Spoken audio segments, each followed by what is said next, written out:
Good morning. The Board of Appeal is now in session for Tuesday, October 20th. Just a reminder that all conversations should happen outside of the room. Turn off your cell phones, please.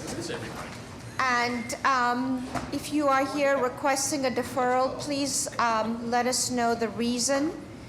We are not inclined to give more than 2 deferrals, but we are trying to make sure that our agenda keeps moving and that we do not face insurmountable number of deferrals. So there better be a good reason why you're requesting a deferral. When you talk about your proposal, please keep it on the topic of the zoning. And if anybody is here to speak in support or in opposition to a project, please, if somebody has already mentioned your concern prior to you, just put your name and address on the record. Okay, Ms. Fortune. Calling the first case for 9:30, the extensions. Calling BZC 31589, 621 East First Street. Please put your name and address for the record, please. My name is Attorney James O'Mara. I have an office address of 339 Dorchester Street in South Boston. And I'm here on behalf of MJG 621 East First Street LLC regarding our extension. We ran into a delay when the YMCA backed out of the project due to some funding issues, and we were forced to redesign the project. Could you speak into the microphone? Sorry. Move it over. We were forced to redesign the project. I have a copy of the notice of change letter and the revised Article 80 here for you guys. The changes to the project are minimal. Same unit, same amount of units, same FAR. An increase in parking spaces from 35 parking spaces to 43. Other than that, nothing has really changed. The unit size are a little bit bigger, but we're still going to maintain a commercial retail space on the project. We're expected to start construction sometime in the next 90 days, and we're asking for your approval for the extension today. So basically, it's ground floor retail. How many units? 28. 20? 28, 28 units. correct. Okay. Can you please put that letter into the record? Sure. May I have a motion, please? How long of an extension are you looking for? We're expected to start construction sometime in the next 90 days. Give it 6 months. Okay. I'll make a motion for a 6-month extension. Second. All those in favor? Aye. Any opposed? All set. Thank you. Calling the next case, BZC 33071, 6-8 West Broadway.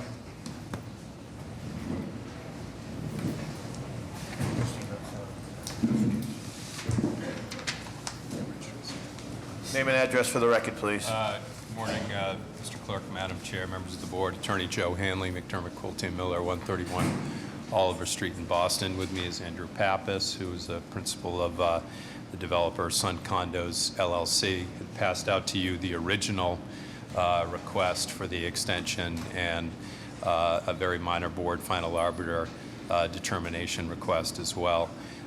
This development would be the first hotel in the Broadway Station area in the lower end of South Boston. We were approved by Article 80 Large Project Review in the late fall of 2013, and the decision from your board was recorded in January of 2015. So we are coming up on 14. We were coming up on an expiration in January.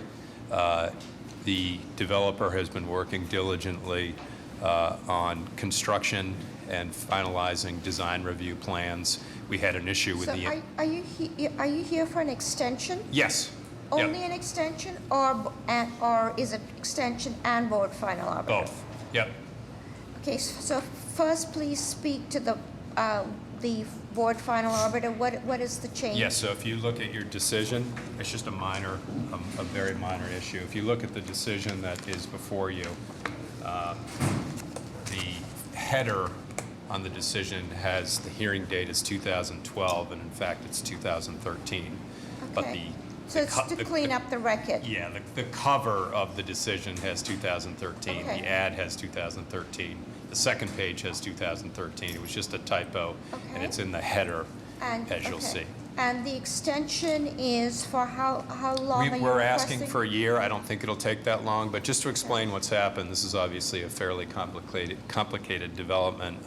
We are next to the MBTA Broadway train station, so we had a significant delay due to finding out some of the T's easements that are underneath there and some old plans. So that took us a significant amount of time, and we're now finishing up the financing and the infrastructure issues that relate to that. And we need to get final design review from the BRA and final certificate of approval. So these things do take some time, and I would say that the trades and are fairly busy too. So we have a contractor that we've been Thank working you. with, but it's going to take some time. May I have a motion? Len Lease. May I have a motion for both the extension and the board final arbiter? I make a motion to correct the date of 2013 and also a motion to grant the one-year extension. All those in favor? Aye. Any opposed? You're all set. Thank you. Thank you.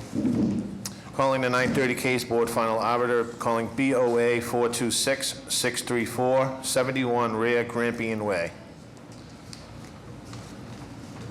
Please put your name and address for the record, please.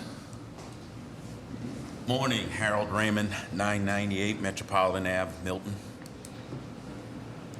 Harold, what are you requesting? Board Final Arbiter. Basically, Grampian Way is a one-story garage, which was approved by the ZBA, I think, around March. BRA has issued design approval in June.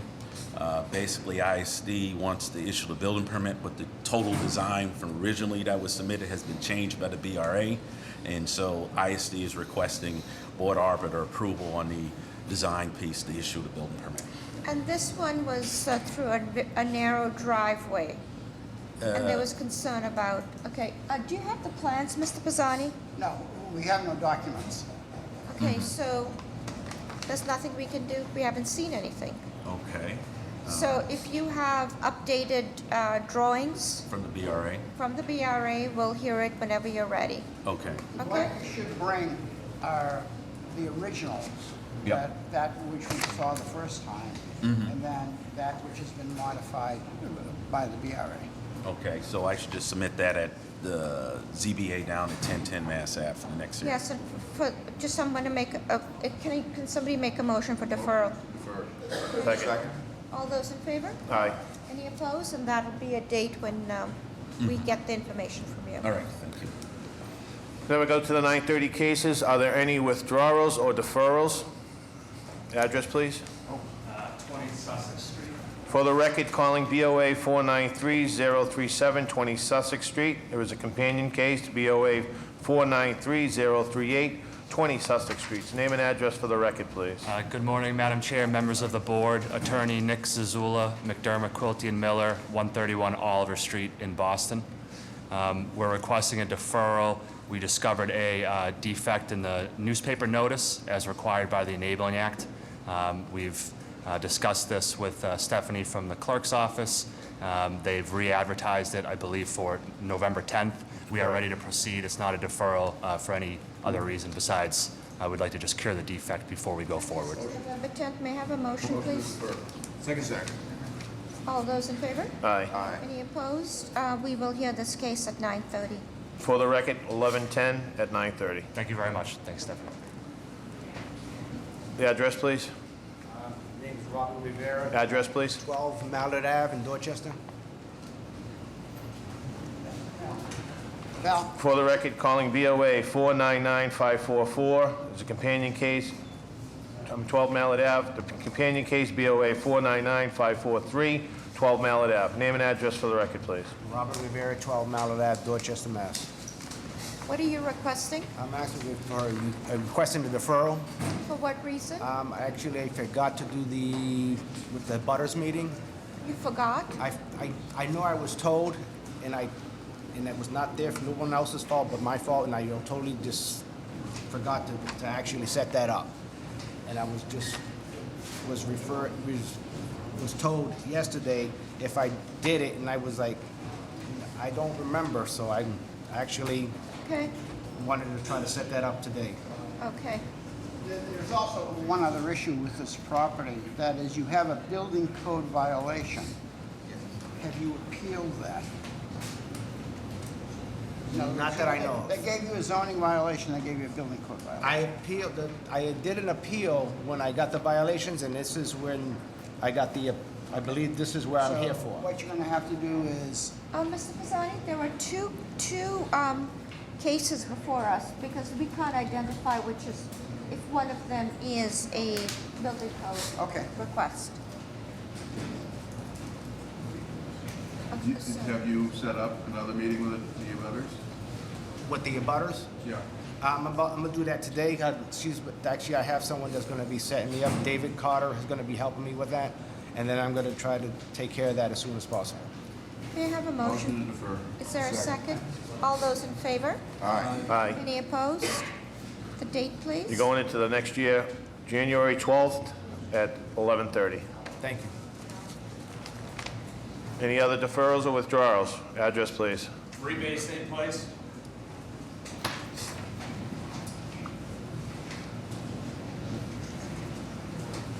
It's at the bottom. The bottom, okay. Calling BOA 500231, 3 Bay State Place. Name and address for the record, please. Brendan Binkowski, 3 Bay State Place. What are you requesting? Requesting deferral despite setting up a meeting with the mayor's office and holding a meeting and receiving support from the entire neighborhood. The mayor pulled their support, the mayor's office, the neighborhood liaison pulled their support yesterday afternoon. So I'd like deferral due to the short notice. I was in contact with them since September 12th and found out yesterday, despite no opposition, that they pulled their support. May I have a motion, please?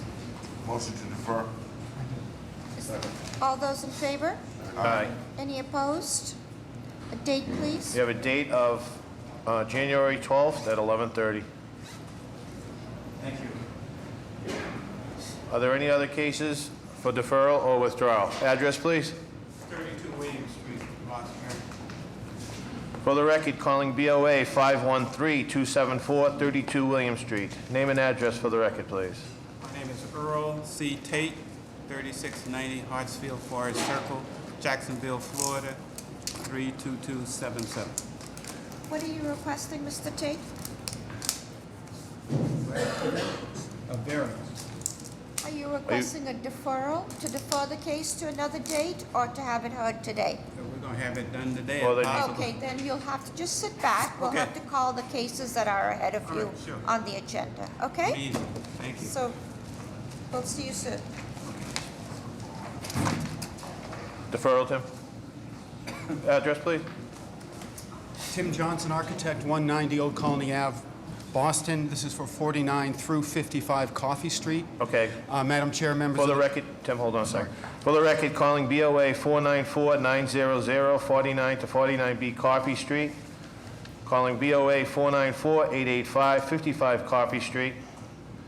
And calling BOA 494-905, 51 to 51D Coffee Street. Name and address for the record, please. Tim Johnson, architect, 190 Old Colony Ave, Boston. Madam Chair, members of the board, my client received notice of the hearing on October 5th, 15 days prior to this hearing date.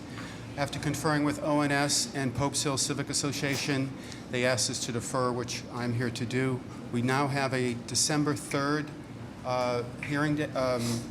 presentation to the Pope's Hill Civic Association. And with the coming holidays, we would welcome a late January hearing. You've been before us before. Yes, ma'am. Why didn't you start your community process earlier?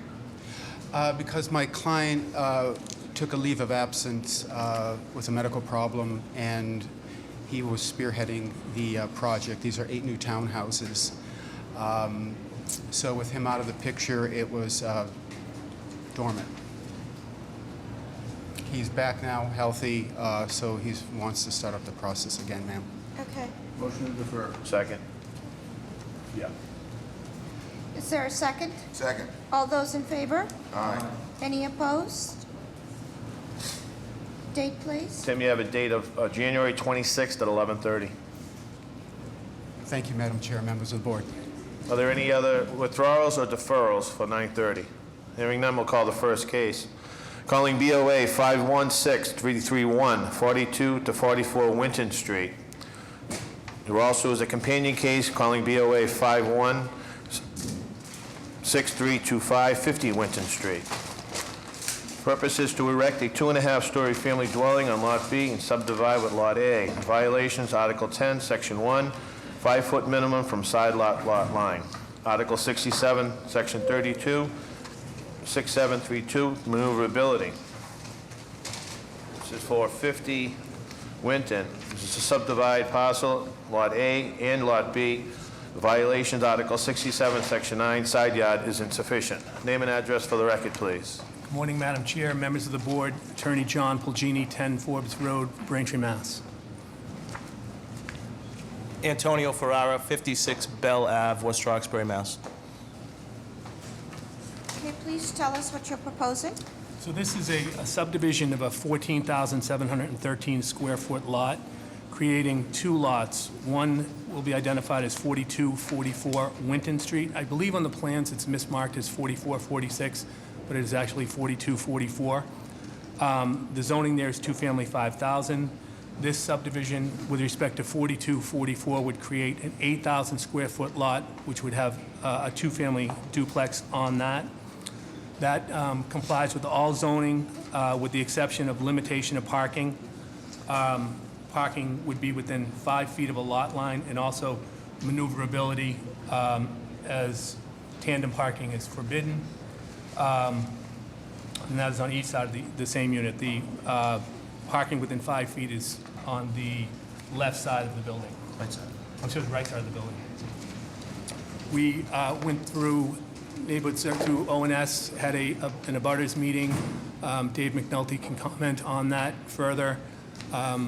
Actually, only one person showed up. It's a dead-end street in Rosendale, and the concern was parking, and I think the neighbor has spoken to the applicant. He's explained the situation to her, and as I stated, Dave McNulty could explain what she had to say after that. You're proposing parking on both sides of the proposed two-family dwelling, That is correct. and they're going to be back-to-back dwellings? Yes, they're back-to-back dwellings with one of the, each unit facing the front.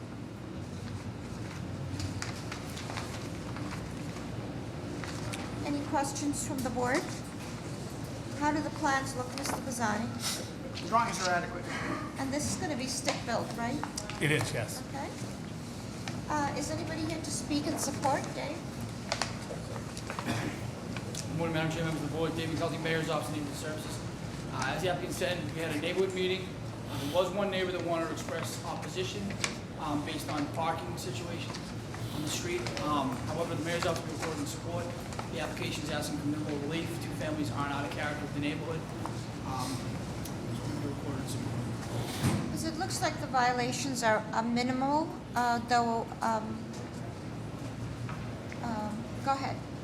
But we'll just be recorded in support. Okay. Thank you. Good morning, Madam Chairman, members of the board. Walter Applewhite, Council McCarthy's office. We'd also like to go on record as support of the project. Thank you.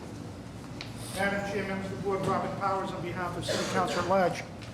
Stephen Murphy. Council Murphy is also in strong support of this project. Thank you. Is anybody here in opposition? Bob, there's a violation here, Bob D'Amico, of off-street parking maneuverability. Do you know what that might be related to? I haven't seen the plans.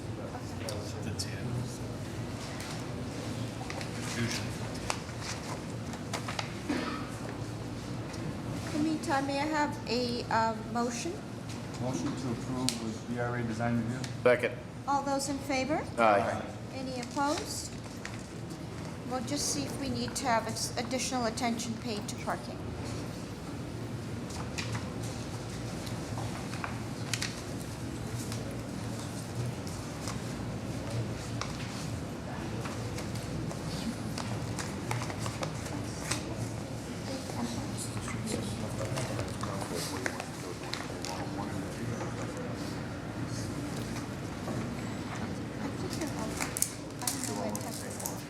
Madam Chairlady and members of the board, Bob D'Amico, BTD. I'm looking at the plans for the first time, and I noticed that the parking is in tandem, but from what I can see, the curb cuts don't align to where the parking spaces are. So I'm a little bit confused by where the driveway is and where the cars have to go. They literally would have to make a turn to get into the parking area. So I think part of design review should include attention to that access. Okay, thank you. So you're all set? Just waiting on a vote, you didn't vote. Oh, I'm sorry, all those in favor? Aye. Any opposed? You're all set with that understanding. Calling the next case, BOA 501-788, 51 to 51A River Street. Counselor, you want to go through it? I'm sorry. Excuse me, Mark, did we take a vote, was that a vote on both, or was that just a vote on 42, 44? It's on both. It was on both? Yes. Okay, thank you. Jeff, are you going to go through all of these? You want to separate? They're all combined. And that includes Temple. Okay. Calling BOA 501-788, 51 to 51A River Street. There are companion cases to this, BOA 501-792, 53 to 53A River Street, BOA 501-794, 53B to 53C River Street, and BOA 501-779, 49 River Street. Just bear with me here, I have to read it for the record on each one of these. This is 51A, 51 to 51A. Purpose is to erect a two-family building with 2 parking spots, and additional parking will be created as part of this project. The violations, Article 65, Section 42, two or more dwellings on the same lot. Article 65, Section 9, lot area insufficient. Article 65, floor to area ratio is excessive. Article 65, height is excessive. Article 65, usable open space is insufficient. Article 65, Section 9, front yard is insufficient. Article 65, Section 9, side yard insufficient. Article 65, Section 9, rear yard insufficient. This is for 53 to 53A River Street. The proposed project is to erect a two-family building and 2 parking spots, and additional parking will be created. The violations, Article 65, Section 42, or more dwellings on the same lot. Article 65, Section 9. It's the same violation. Article 65, Section 9, lot area insufficient. Article 65, floor to area ratio is excessive. Article 65, Section 9, height is excessive. Article 65, usable open space is insufficient. Article 65, side yard insufficient. Article 65, Section 9, front yard insufficient. Article 65, Section 9, rear yard insufficient. Article 65, Section 9.2, location of main entrance. This is for 53B and 53C River Street. Proposed project is to erect a two-family dwelling on 2 parking spots with additional parking. Violations, Article 65, Section 42, 2 or more dwellings on the same lot. Article 65, Section 9, lot width is insufficient. Article 65, lot frontage is insufficient. Article 65, height is excessive. Article 65, Section 9, front yard is excessive. Article 65, Section 9, side yard is insufficient. And Article 65, Section 9.2, location of main entrance. This is for 49 River Street. The proposal is to erect a two-family building with 2 parking spots. An additional parking will be created. Violations, Article 65, 2 or more dwellings on the same lot. Article 65, Section 42, traffic visibility across the corner. Article 65, Section 9, lot area is insufficient. Article 65, Section 9, floor to area ratio is excessive. Article 65, height is excessive. Article 65, usable open space is insufficient. Article 65, front yard is insufficient. Article 65, side yard is insufficient. And Article 65, Section 9, rear yard is insufficient. This is for 6 Temple. Proposed project is to erect a single-family building with 1 parking space. Additional parking will be created. The violation is Article 65, Section 42, 2 or more dwellings on the same lot. Article 65, Section 9, floor to area ratio is excessive. And Article 65, Section 9, height is excessive. And Article 65, Section 9, side yard insufficient. I don't think I'm going to have to speak the rest of the day. Name and address for the record, please. Thank you, Madam Chair, members of the board. Jeff Drago, 15 Broad Street, the attorney for Mr. Falcucci, who is the owner of the property and developer. To my right is Shane Losi with Chu & Associates, the architect on the project. What you have before you is a development proposal for 9 townhouse units with 12 and a half parking spaces. 9 of those spaces are interior spots to go along with the townhouses, and an additional couple of spaces for visitor parking, and also a few tandem spots. The building makeup right now, as it stands, the lot is 12,284 square foot lot. It's underutilized. It sits on the corner of River and Temple Street. Each townhouse that we're proposing is a 3-bed, 2.5 bath townhouse at 4 stories at 39 feet in height. We worked diligently with the community on this project. At its inception, it was one large condominium building, but after meeting with the Lower Mills Group, we came up with a townhouse project, which we were at 12 townhouse units. We scaled that back even further to the 9 townhouse units, and also removed any roof decks and just have replaced rear balconies on each of the townhouses. Any questions on the project from the board? All right. Is the access to all of the interior parking from the right-of-way? It's from the right-of-way, so there was no access on Temple or River Street, correct? And that has an existing curb cut on it. The height is, what is required and what are you proposing? What's allowable is 35 feet, and we're at 39 feet, and it's 2.5 stories, we're at 4 stories. So this is 2.5 stories and you're at 4. Correct. Okay. And what could have been built as of right on this parcel?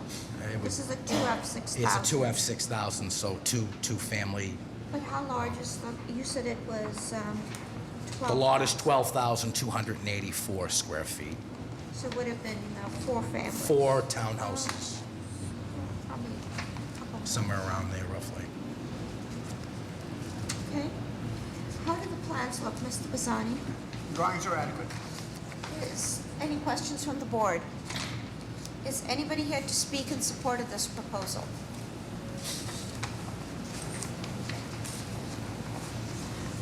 Ruth Georges from the, Madam Chair and members of the board, Ruth Georges from the Mayor's Office of Neighborhood Services. We are here today in support of these multiple projects. We have did extensive community support with the Lower Mills Neighborhood Association. There's also been several abutters meetings. So we'd like to support this project. Thank you. Good morning, Nicole Purse from Councilor Yancey's office. We'd like to go on record that we are in support of the 5149 and 53 River Street. Thank you. Madam Chair, members of the board, Robert Powers, on behalf of City Council at Large Stephen Murphy. Councilor Murphy is also aware of the strong neighborhood support for this project, and he also strongly supports it. Thank you. Is anybody here in opposition? May I have a motion, please? Motion for approval, VRA design review for all projects. Second. All those in favor? Aye. Any opposed? We're all set. Thank Good you. luck. Calling your next case, BOA 515-908, 353 to 357 Adams Street. Purpose is to change occupancy from 2 stores, 2 apartments to 1 store, 1 barber shop, and 2 apartments, and change the name on signage. The violation is Article 65, Section 8. Barber shop is conditional. Name and address for the record, please. Flavio Tavares, 353-357 Adams Street, Dorchester. Tell us what you're proposing. Change the occupancy to barbershop, 2 units, 1 barbershop, 1 store, a store. How do the plans look, Mr. Bazzani? The drawings are adequate. Any questions from the board? Is anybody here to speak in support of this proposal? Good morning, Madam Chair, members of the board. My name is David Cotter from the Mayor's Office of Neighborhood Services. We are in support of this project. He has received support from both the abutters and the Fields Corner Civic Association. Thank you. Anybody else to speak in support? Do you have grates on the outside of this building? Say again? Do you have grates? Yes. You do? Okay. Is anybody here to speak in opposition?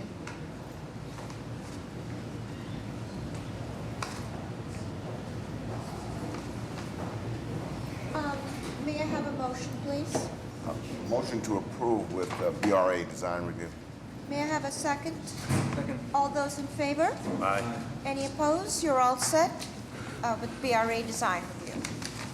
Calling BOA 514-395-725 William Morrissey Boulevard. The applicant here for Morrissey Boulevard. I'll hold that case. Calling BOA 518-180-109 Sandwood Street. There is a companion case, BOA 518-177-155 Stanwood Street. This is for 109 Stanwood Street. The proposed buildings for 6 residential units, combine 4 lots on Stanwood and subdivide to have 9 in B lot, 9 and 115 Stanwood Street. Violations, Article 50, Section 28. The MFR is forbidden in a 3F sub-district. Article 50, Section 29, additional lot area minimum per dwelling unit is insufficient. Article 50, Section 29, excessive FAR.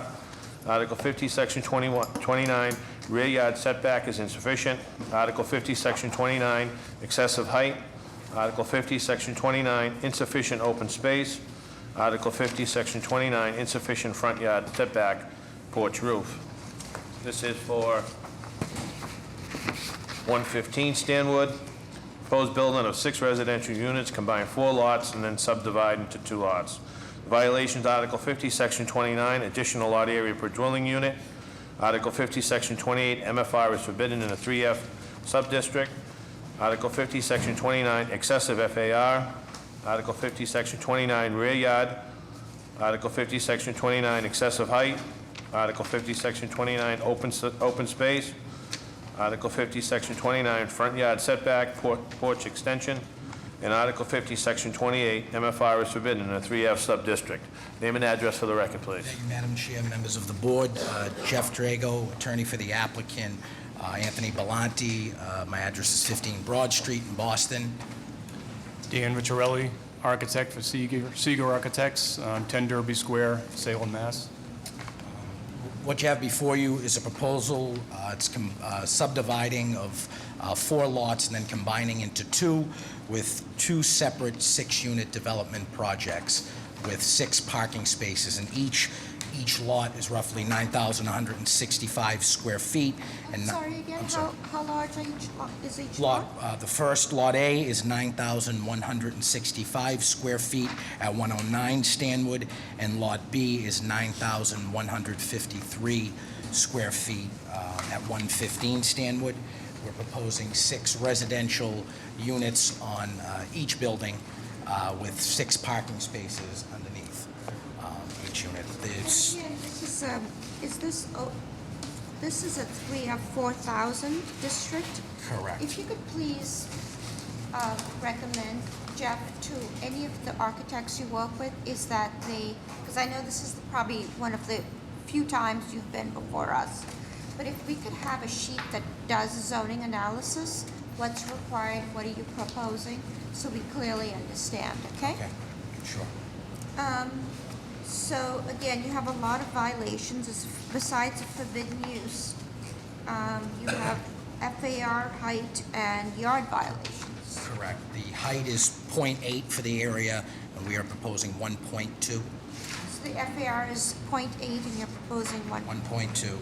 The height is a 3-story district. We're at 35 feet, and we're at 4 stories at 45. Is it 3 stories or 2.5 at 35? It's 3 stories, I believe. Yes.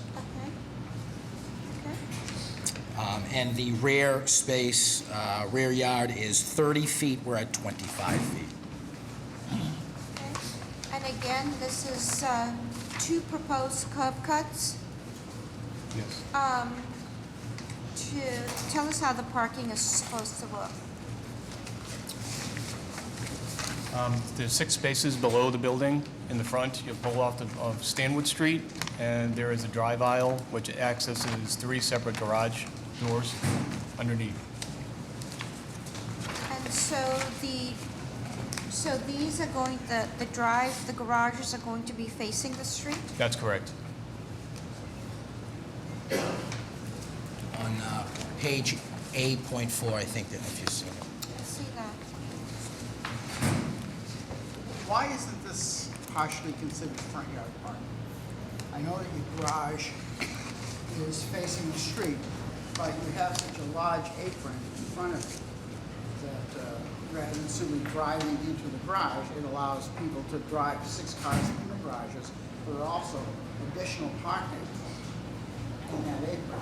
And the question is, why isn't that front yard parking? Because I assume that, everybody has visitors that come to visit them. I mean, the idea of the parking layout was so people weren't backing out onto Stanwood Street. They'd actually back into the drive aisle, then exit facing forward, which I thought was a safer scenario.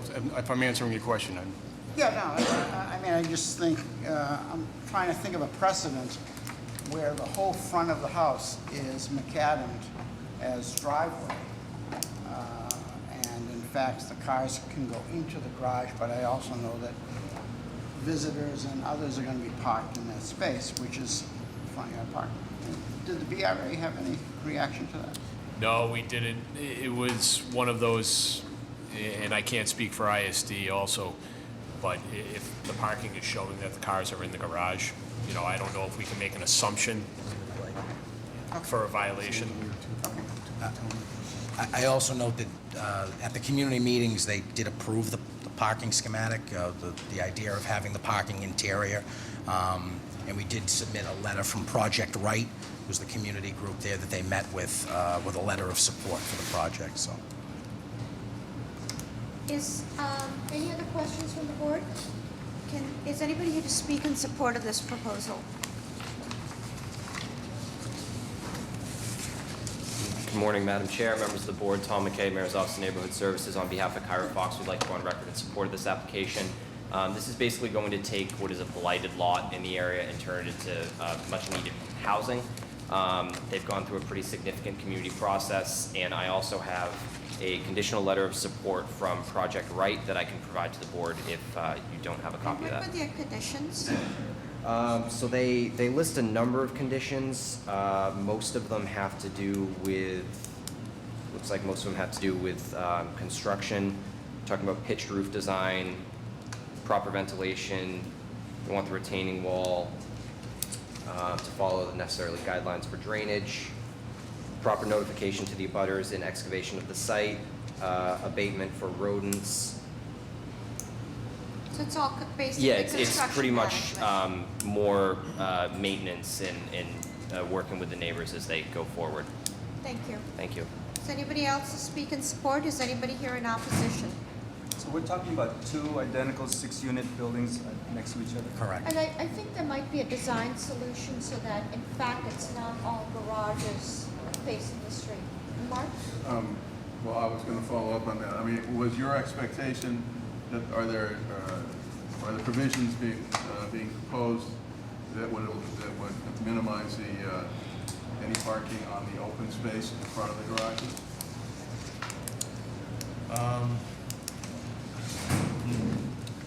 It does become, as Mr. Pisani said, it does become an issue of front yard parking. But certainly the possibility is there. So I guess what I'm asking is there any provisions that would be taken to avoid that? The only way I could think is just moving the building forward again to prevent some sort of apron and people being able to park there. Well, but then you have the problem you said to go back down the street. Right. So the thing is, ultimately, what this does is just changes the visual quality of that street. And I'm not sure if, but may I have a motion, please? I mean, I think this, understanding what our concerns are, I think this can be addressed through design review so that there are not 6 bays of garage facing the street. I do have one question relative to that. You have 10 feet on either side of the building. Did you take a look at what would happen if you moved the building forward and in fact brought the cars around the back? We did look at that, and that's an option for the owner because we think there may be ledge on the site, and there may be a lot of excavation to make that happen, to get a drive aisle, which is not so steep. So that is definitely an option we could look at. Because you're building a retaining wall back there anyway. Right, I believe the neighbor, one of the abutters has the same situation, so that is an option, yes. We could look at that. So, is that a motion?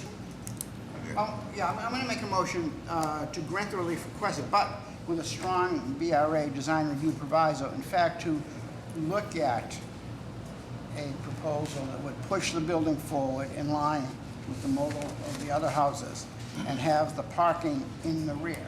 So you'd come in and you'd simply turn into your garages. Okay. And you have the apron space, so if you moved it forward, you may have to jiggle it a little bit, but you have a rear yard setback problem anyway, and maybe that rear yard setback would then go away. Because you need 30 feet and you're 25 feet now, right? Or 24. Jeff, can you have from Michael? All those in favor? Aye. Any opposed? You're approved with that proviso. Good luck. Thank you. Calling BOA 513-274-32 William Street. Purpose is the property renovation and overall system upgrade. Violations Article 50, Section 29, floor to area ratio is excessive, and fire suppression system will be required. Name and address for the record, please. Earl C. Tate, 3690 Hartsfield Forest Circle, Jacksonville, Florida, 32277. What are you proposing for the site? I'm just proposing a simple upgrading of the property, a renovation. Two units upstairs as one-bedroom unit, and the unit downstairs to be a two-bedroom unit where we can attract a family that might be interested in moving into the neighborhood now that it's more diverse. So this would be a two-family, three-family? Three-family with two one-bedroom units and one two-bedroom unit. Yes. Are you changing the footprint of the building in any way? I don't think so. Are you adding additional unit? No. It's already there. So there's already a unit in the basement? Yes. Is this a legal 2 or 3 right now? It's a legal 3. Have you been paying taxes as a 3? Yes. Do you have any tax records? I don't have any tax records with me, but I do pay taxes. So you pay taxes Yes. as a 3, okay? My developer is telling me that he might have some. Yeah, if you could, because generally that's a question we ask when the occupancy is in question. I'm a novice at this. I have no idea what I'm doing. Okay. How do the plans look, Mr. Bazzani? The drawings are adequate. They have bedrooms in the basement with adequate means of emergency egress out. You should just be aware that the change of a 2 to a 3 should require the building to be sprinkled.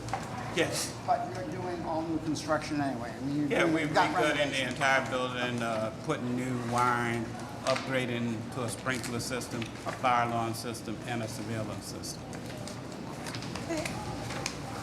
It's a beautiful property. It's in a great location, close to the T. And who will be managing it? This lucky guy to the right of my. And his name for the record? Fred Michelle.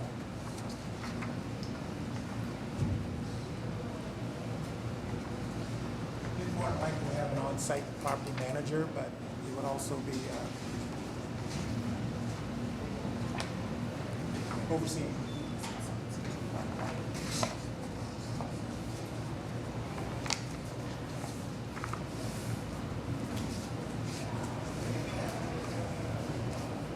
I have.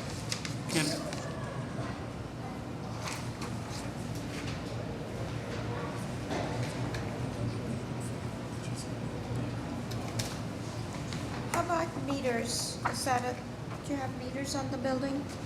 We have one current meter that is being fed through the entire property, but our developer is actually here and is planned for separate boxes for each unit in the upgrade. Because it looks like, so it's Williams.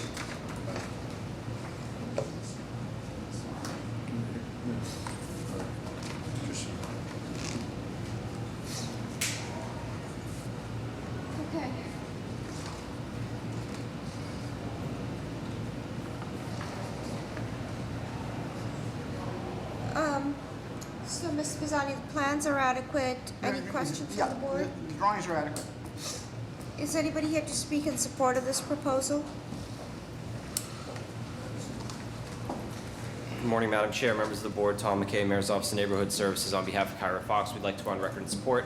The applicant was pretty thorough in doing the community process. At this point, our office has heard no opposition to this project. What they're asking to do is also pretty consistent with what other houses have on the street. And I believe there have been similar cases before this board relatively recently on William Street that have basically been asking for the same thing.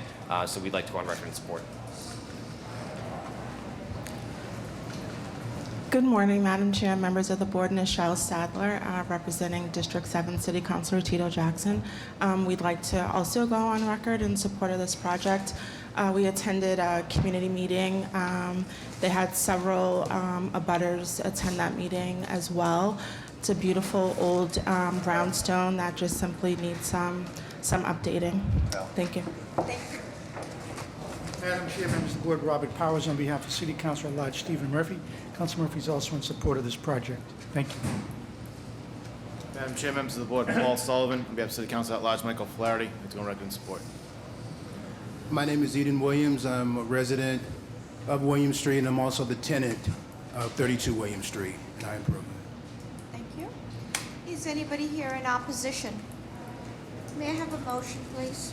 Motion to approve. Any exterior work? Motion to approve. Second. All those in favor? Aye. Aye. Any opposed? You're all set. Good luck. I am grateful. Thank you all. Have a good day.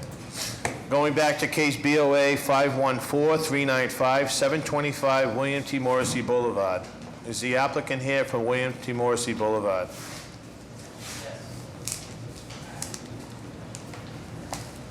Purpose is to change occupancy from a retail with accessory snack bar to retail with beauty salon, eyebrow threading, and Indian clothing boutique. Snack bar to be removed. Violations Article 65, Section 8. Beauty salon is conditional. Put your name and address for the record, please.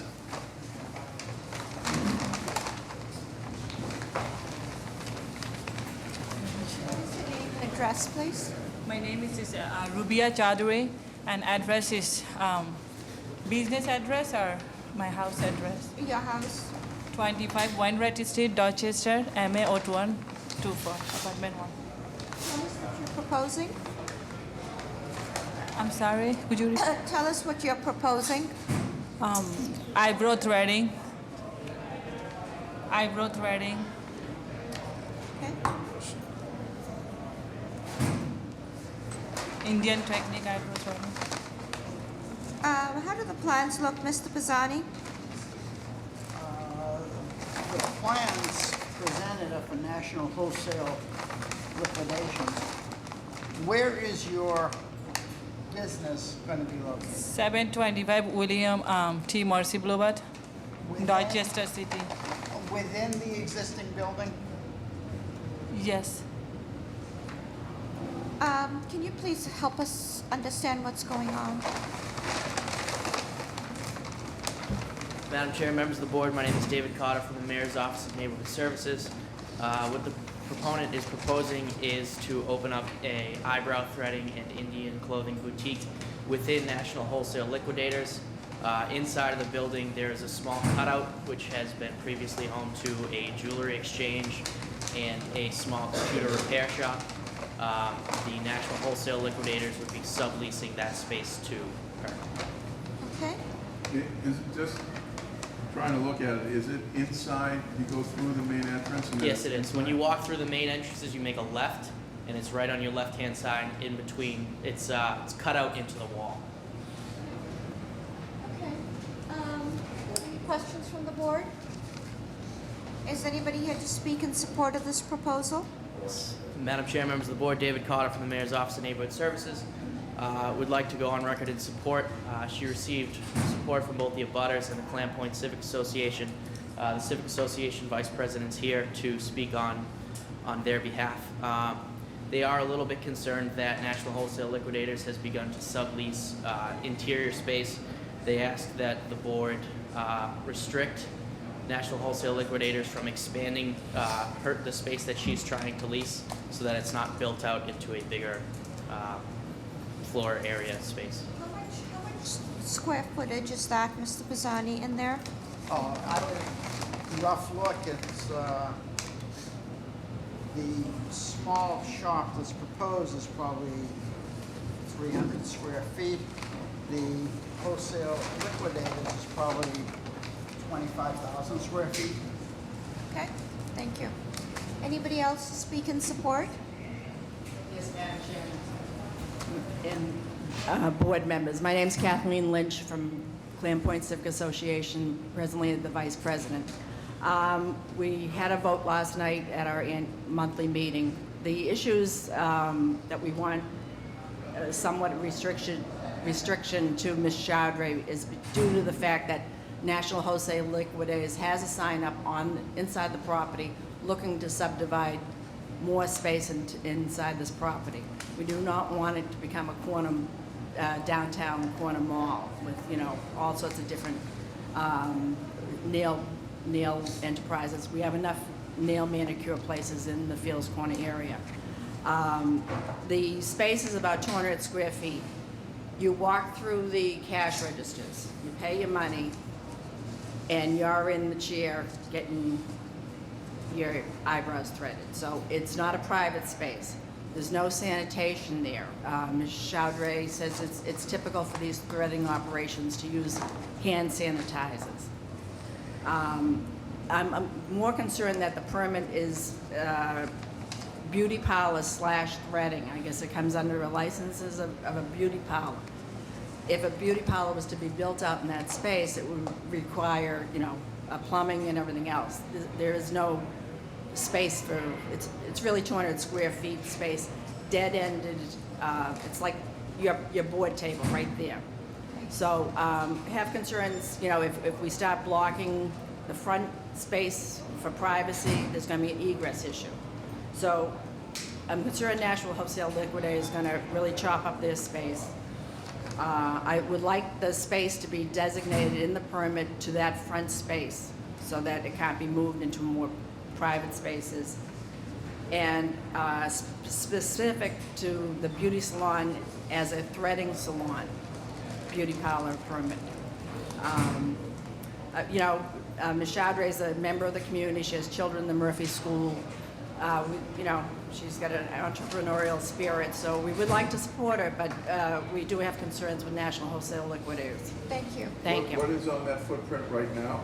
At one time, they had ice cream chests, and other times they had used computers, equipment, which never came through the community approval. Okay. Is the footprint identifiable in terms of? Yeah, it's really a niche, it's like a little bump out within the existing wall space. Go ahead. There was formerly a jeweler there. There is a jeweler still there. Here. It's a separate space. So the jeweler stays, and you're going into the old Photoshop? Is that what you're going into? It might have been a Photoshop at one time, computer. Okay. It's like right next to the exit doors. Right. But that's where the jeweler is, and that's where the jeweler is staying. There's a jeweler in between the entrance and the exit doors with glass cabinets. This is another space. Mr. Fortune? Yeah, I just had a quick question. Have you met with the owners of this place? Because my concern as a board member here, I don't want to see that happen either, but I also don't want to see people taken advantage of, given a space and, they shut down, they close down, Right. whatever it may be. They're going to be charged. I'd like to see, personally, I'd like to see the owner here I would too. asking the questions, because we don't have control other than when they come here and they try to propose something. We don't have any control to the owner if he chooses to do so, but obviously the community does.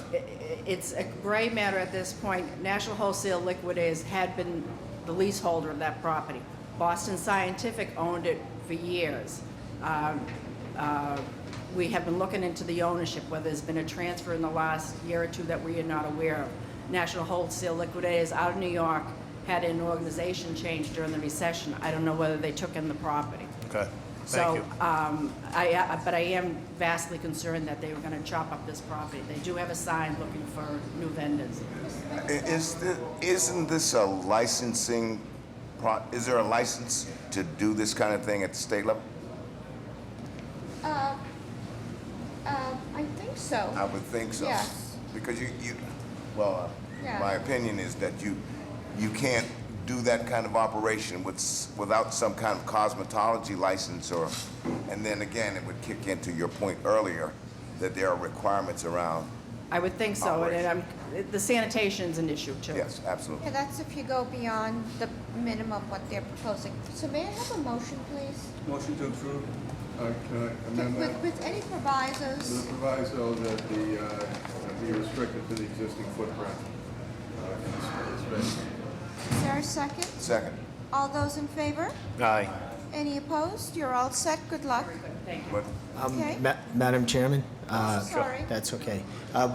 Joe McGackron, City Council, Frank Baker's office. We'd like to go on record in not supporting the applicant today due to the growing concerns of the subletting scenario that seems to be being pushed by the owner of the establishment. So we just want to go on record in that today.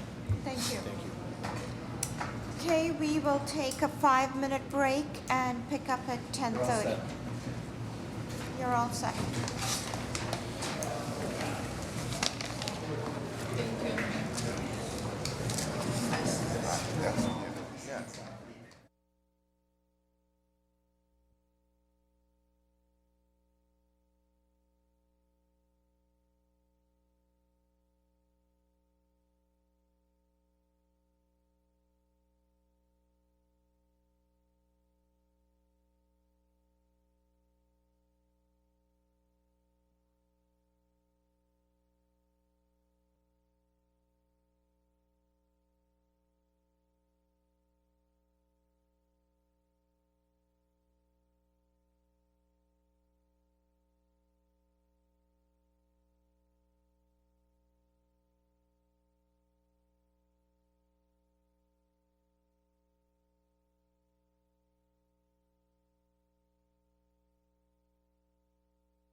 The Board of Appeal is back in session. Just a reminder, all conversations need to be taken outside of the room. Make sure your cell phones are off so we're not distracted. If you're here to speak either in support or in opposition to a project, if somebody else has already made a statement that you agree with, put your name and address for the record. And finally, if you're here requesting a deferral of your project, please make sure that there is a really strong reason why we should move that request. We continue to meet regularly, and we are really interested in ensuring that our projects and our agendas keep moving.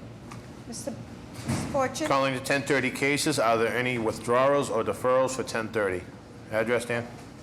Thank you, Madam Chair, members of the board. 9296 Salem Street in the North End, Ward 3. Calling BOA 498-509, 92 to 96 Salem Street. There is a companion case, BOA 498-508, 92 to 96 Salem Street. Name and address, please, for the record. My name is Daniel Toscano, attorney at law. My address is 15 Broad Street, Suite 610, Boston, Mass. 02109. I'm here representing the owner of the property, and we're respectfully requesting a deferral on this matter. The reason being is we had filed some plans, and we have changed those plans. We went before both community groups.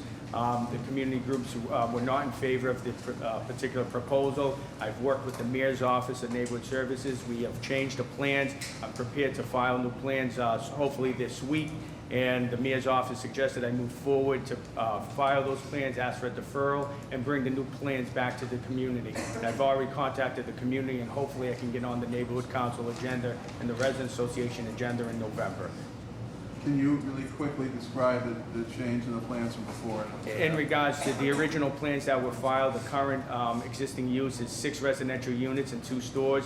We're planning there's an empty lot, a 1-story building on a lot that's owned by the owned by the current owner. He owns the both buildings, and he wanted to put a 5-story building and add 5 one-bedrooms. So what we did was change the floor plans to make it, and to go to 11 units. We wanted to decrease it to go to 9 residential units. Okay. Motion to defer. May I have a second? All those in favor? Aye. Any opposed? The date, please. And January 26th at 11:30. January 26th, thank you. Are there any other deferrals or withdrawals? Address, please. 30 Mount Vernon Street, Charlestown. For the record, calling BOA 499-093, 30 Mount Vernon Street. Name and address for the record. Patrick Sweeney, I'm an attorney with Morrison Sweeney at 261 Main Street, Charlestown. I'm here on behalf of the owner today. We've gone through extensive changes with the plans as a result of meetings, informal meetings, and then just last week, formal meetings with some of the abutters. Over the weekend, we actually did a mock-up on the site. Basically, this is a homeowner that's looking to add a dormer on the back side and on the front side. A couple of the people have requested changes in that as a result of the mock-up that was done. We're in the process of trying to update the plans and then submit them to everyone so that they can all see exactly what the change would be. How many meetings have you had? We've had probably 3 informal, and we've had 1 formal through the mayor's For a office dormer? in the boards. For a dormer? Yes. Okay. Based on that and our previous approach to these, may I have a motion, please?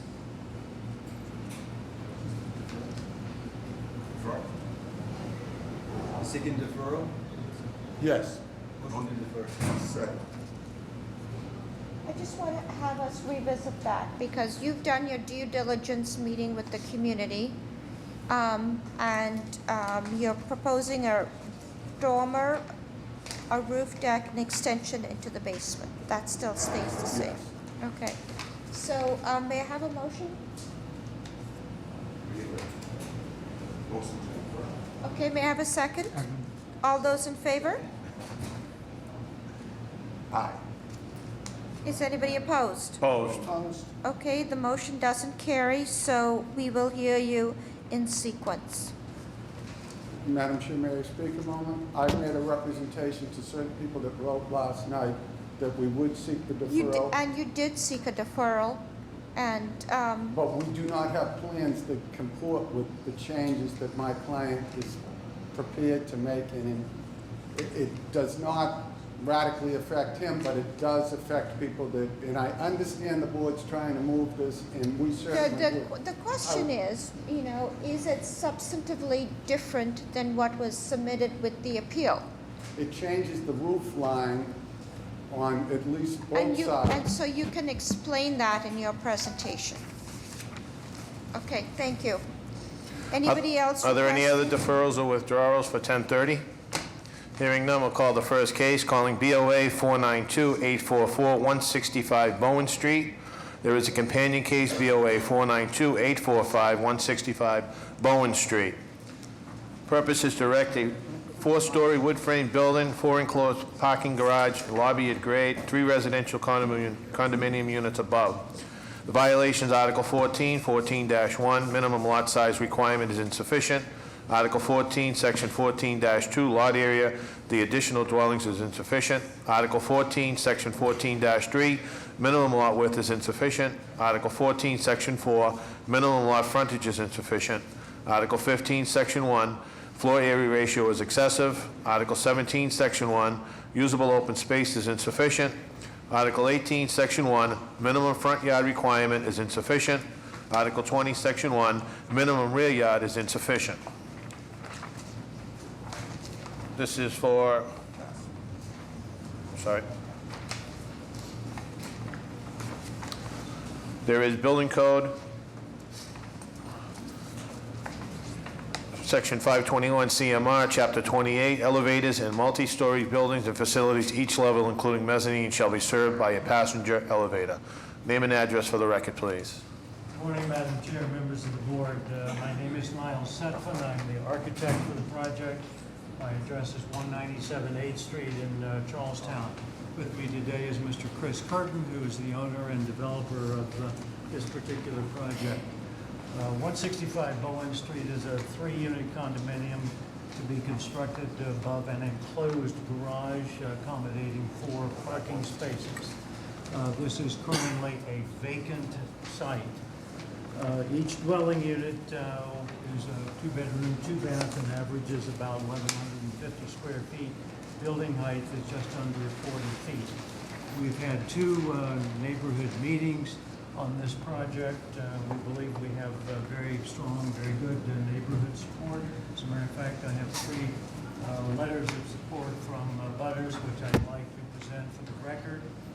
The record drawings that you have in your hand are dated 7 May 2015.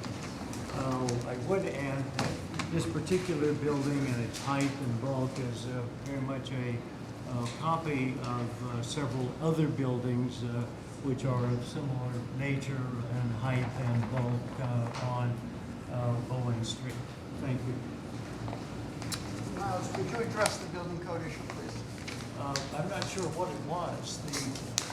Well, basically, they cited you for, they considered this a 5-story building, it's 4 plus a roof. Right.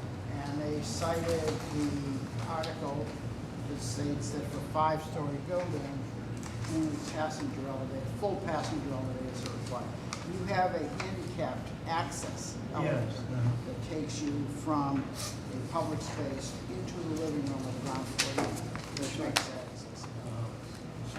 Which I don't know why you got cited for that. I don't either. I was surprised when I heard the citing of that because we provided the handicap lift from the garage up to the first floor dwelling unit, which, as far as I'm concerned, does in fact meet the building code and the handicap code. Well, I'm going to make a motion, in fact, to deny the building code relief because there was never an intent to put a full elevator in there. In fact, it's simply a 3-unit building over a garage. Right. May I have a second? Second. All those in favor? Aye. Any opposed? Okay, how do the plans look for the for this proposal, Mr. Pisani? The plans are fine. Are there any questions from the board? Yeah, since I don't have a plot plan here, what is this Sorry, side? there is a plot plan attached, should be attached to your drawings. Well, my question is, I don't see one. My question is, it's got floor plans anyway. What is the setback on the sides? There is a 3-foot setback on the left-hand side. The reason for that is that the existing building, which was completed, I would say, about a year, 18 months ago, that's 169 Bowen Street. Bowen Street is here. We've offset our building at 3 feet to provide the second means of egress walk out on that side. The reason is that there are a whole group of vents, and probably 8 or 10 vents or so that you can see on that side. So it just simply made sense to provide our three-foot wide second Okay, means so of egress out to Bowen Street. Okay, so I guess my question is this, I looked at the elevations, one side has windows, one doesn't. I'm looking at on Google Maps on the abutting sites, and there's no windows on either building. So is it to butt up to the one on the right? That's correct, yes. So this is a little over 1,600 square foot lot with a request for 3 residential units. It looks like your frontage is 30 feet. 32, about 32, actually 33 something. Okay, okay. Any other questions from the board? Is anybody here to speak in support of this proposal? Hold on. Madam Chair, members of the board, John Allison from the Mayor's Office of Neighborhood Services. We'd like to go on record in support at this point. I've been in communication with the neighbors. We do have letters of support from some of the neighbors, and the developers committed to continuing to work to resolve issues. The issue with the building being butted against the abutting building was a compromise that was reached, because if it were pulled back, it could create a space where snow would pile up and things like that. So we're in support at this time. Thank you. Good morning, Madam Chair. John Ulrich from Councilor Bill Linehan's office would like to go on record in support. Madam Chair, members of the board, Paul Sullivan, on behalf of City Council at Large, Michael Flaherty. Councilor Flaherty would like to go on record in support. This project is consistent with other approved projects on the street. He commends the proponent for working together with the butters and addressing their concerns. Therefore, the council would like to go on record in strong support. Is anybody else here to speak in support? Is anybody here to speak in opposition? Go ahead, put your name and address on the record.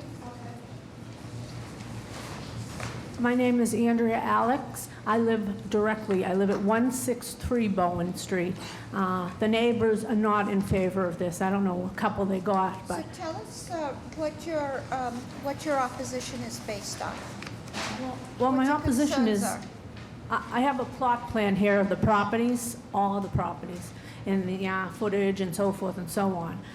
I'm just concerned that they're not going to abide by, they want to put it right up against my house on the right side of their property.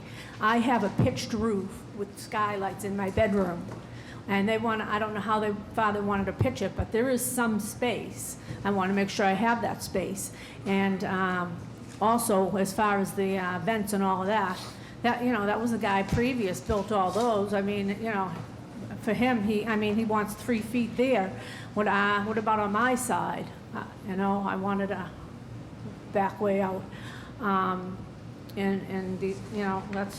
That's it really. I have the deeds and paperwork here documenting footage and so forth. Excellent, thank you. Thank you. Is anybody else here to speak in opposition? Mr. Sutphin, may I have a response?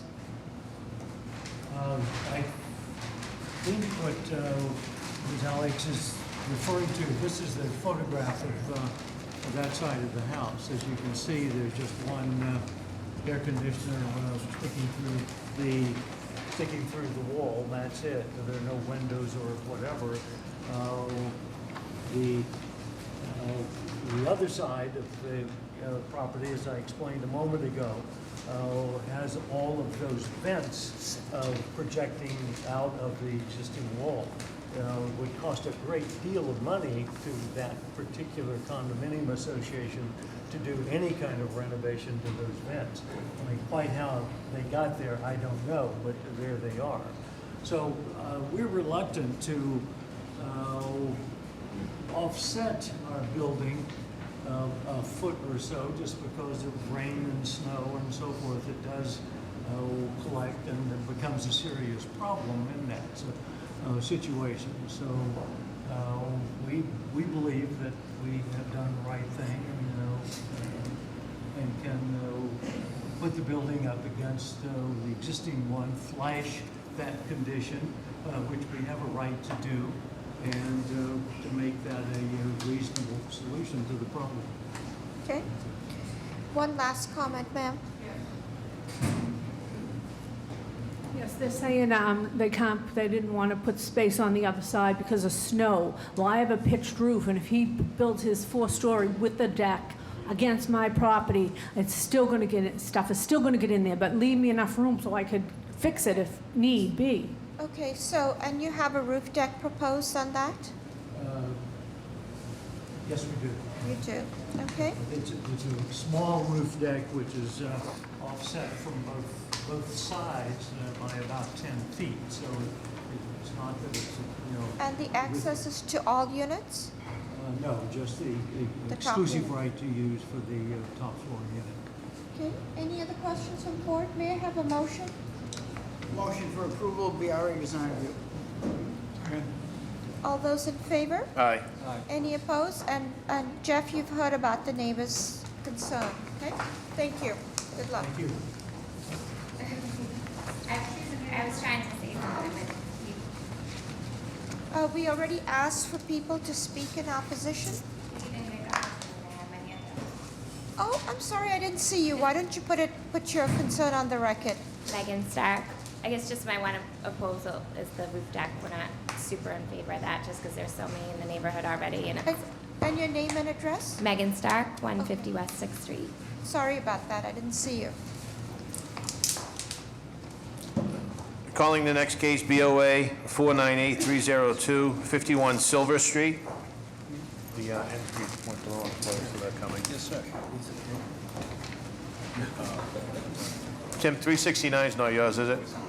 Not 369 is not yours. Step one.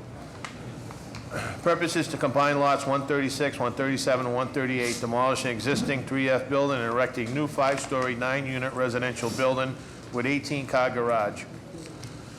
Violations, Article 14, 14-1, minimum lot size is insufficient. Article 14, Section 2, lot area for additional dwelling is insufficient. Article 15, Section 1, floor-to-area ratio is excessive. Article 16, Section 1, building height is excessive, 2.5 stories maximum allowed. Article 16, Section 1, height is excessive, 35 feet height maximum allowed. Article 17, Section 1, usable open space is insufficient. Article 18, Section 1, front yard is insufficient. Article 19, Section 1, side yard is insufficient. And Article 20, Section 1, rear yard is insufficient. Name and address for the record, please. Morning, Madam Chair, members of the board. My name is George Moranci. I'm an attorney with the business address of 350 West Broadway in South Boston. I'm joined to my left by the project architect, Tim Johnson, and to my right by the owners and developers of the project, Patrick McDevitt and Charles McCarthy. Madam Chair, members, this is an application to combine 3 lots, demolish an existing building and erect a new 5-story, 9-unit residential building on a lot containing 4,762 square feet. There would, as I mentioned, be 9 residential units, 6 of which would be 2-bedroom units, 3 of which would be 3-bedroom units. They would be served by a ground-level 18-car garage. We're achieving 18-car parking by means of utilizing a lift system, so there would be 9 drive-in parking spaces, with the lift providing access to an additional 9 spaces, or 2 per unit. There would be adequate space for trash storage and for bicycle storage in the ground floor of the building. The relevant zoning district is an M1 district. As the board knows, certain dimensional requirements in an M1 district for a residential building default to the nearest HRS district, in this case an H150, where we need to comply with minimum lot size requirements of the H150 district of 5,000 square feet, but unfortunately do not get benefit of the 50-foot height limit. This building would be a 5-story building, which is not inconsistent with what we've been seeing over the past more than 10 years in terms of residential development of this former manufacturing center in South Boston, located in the just up the street from Broadway Station in the A Street area. The site in question is located on Silver Street between A and B Streets. The FAR for the proposed project would be 2.8. And with that, I'll pause and take any questions that the board may have as to any particulars about the building or about the zoning relief. What is the required FAR? FAR would be 1, Mr. Pisani. Again, defaulting to the H-150. And the height is 15. 56 feet, 5 stories. Okay, the drawing I have says 61, 81. Is this an earlier set? It should have a issue date of June 1st. Issue date of 6/1/15. Yes.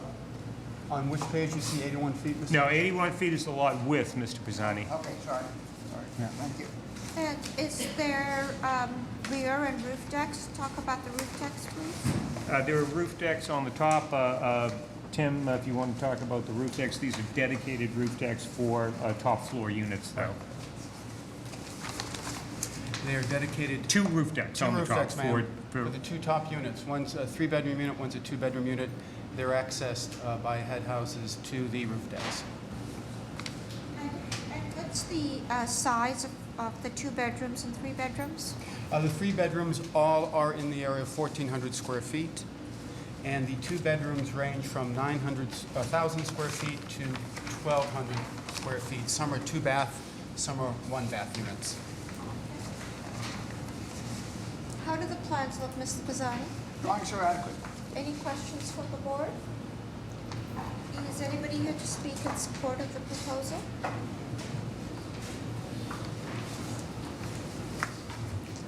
Madam Chair, members of the board, John Allison from the Mayor's Office of Neighborhood Services.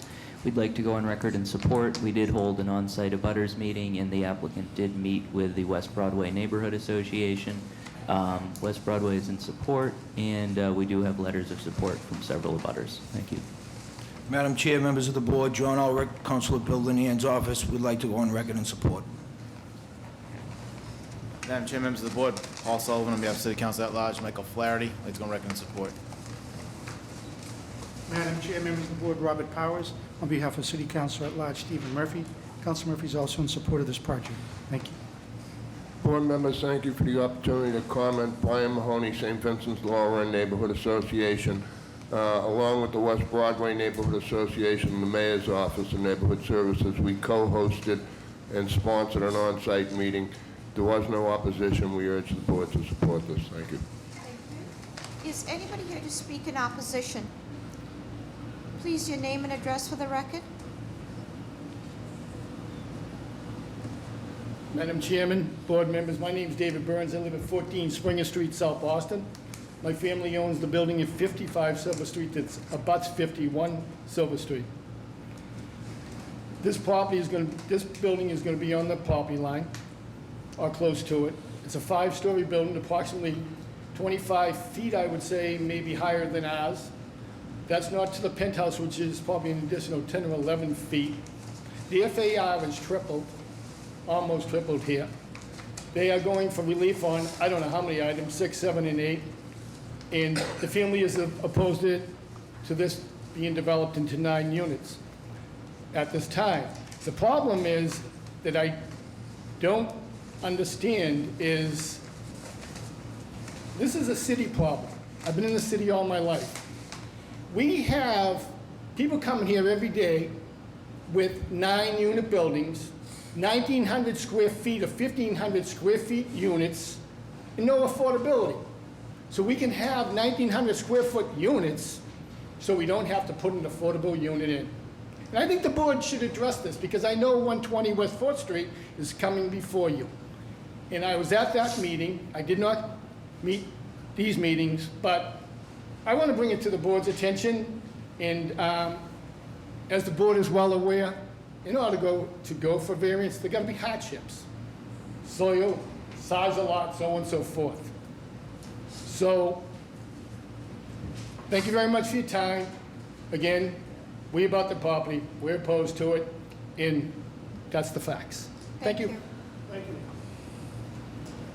Is anybody else here to speak in opposition? Your name and address, please.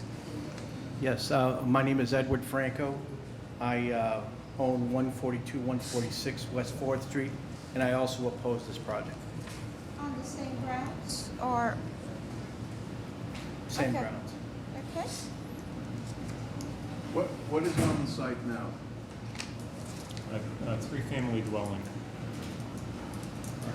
Okay. Anything you want to put on the record? I would Counselor? simply again reiterate that this is a manufacturing zone. It's a restricted manufacturing M1 zone. So in terms of the zoning, I would propose that the zoning is in a sense less significant because it is 50, 60-year-old zoning that does not reflect current conditions. This is an area that is obviously going to be rezoned. This development or proposed development is consistent with the vast majority, if not all, of the development that's occurred, the new residential development in this area over the past 10 to 15 years that's been occurring along A Street and in the vicinity. And you meet your parking requirements. Yes. I mean, there are certainly 9 unimpeded spaces. The requirement is 0.9, which would actually be 7 parking spaces, so it exceeds the off-street parking requirements. However, since these would, in effect, be tandem spaces, there are actually 2 parking spaces per unit, which I think is a direction that normally this neighborhood would welcome in terms of providing 2 parking spaces per unit. Mr. Moranci, apropos of that, since you're providing parking in excess of that which is required by the code, why isn't that excess space contributable to the FAR? Oh, we have an FAR violation. I understand. But why isn't it contributable to increasing the FAR violation? Did you include that in the FAR calculation that brings you up to 2.8 rather than 1? I'm unaware if ISD made that calculation. Again, I would just repeat that we do have. Well, the architect makes that calculation. I didn't hear the complete question, Mr. Pisani. The question is simple. If parking is required, the number of spaces required are exempt from FAR, the area required for that. If you exceed that and provide more parking than that which is required, the question is, why isn't that space attributable to FAR? Because it exceeds the code. Therefore, it's used for something else. This is a question, Mr. Pisani, that came up during an interpretation hearing Right, several weeks ago. And it's still going on, and I'm still asking the question. I don't necessarily agree with that interpretation. Even if I were to agree with that interpretation, I would point out that this is a situation where the spaces are in fact vertically tandem in terms of lift space. So you would have to actually capture that excess FAR in terms of vertical lift space, which I'm not even sure that argument would be applicable. Right. But that also would go to the question as to therefore why the building is so high. Because you've taken the ground floor parking, you have stackers, okay? Correct. Where you can normally get away with a 7'6" ceiling height in the parking garage, that ground floor clear height would work. You now have to be a minimum of 10'6". So you automatically increase the height of the building by increasing the number of parking spaces. And I buy your argument, by the way, that the FAR doesn't have to be increased because you're now stacking over, but it gets to the other one in terms of increasing the height of the building. Well, but the height on grade at Silver Street of the first floor, well, it's, actually it's 13.6. 13.6 floor to floor. 10'6". Yeah, 3 feet additional. Right. So I'm sorry, I just missed a part of that. Because of the stackers, it's additional 3 feet. Well, Mr. Moranci's interpretation is correct if you make the stacker argument. Right. That is, the square footage can only be counted once. Yes. But what happens is that it contributes to adding to the height increase. And the height is 56 feet? 56 feet. So it could be a 53-foot tall building with 9 parking spaces. If that were the preference of the community, I would posit that was not the preference of the community, that part of the attraction of this project is in fact the fact that 2 parking spaces per unit are being proposed. Especially when you have that 3-bedroom, those 3-bedroom units. May I have a motion, please? Motion to approve the area design review. May I have a second? Second. All those in favor? Aye. Any opposed? Yeah, I'm opposed because of the number of violations. Okay. Motion carries. You're all set. Thank you, Madam Chair.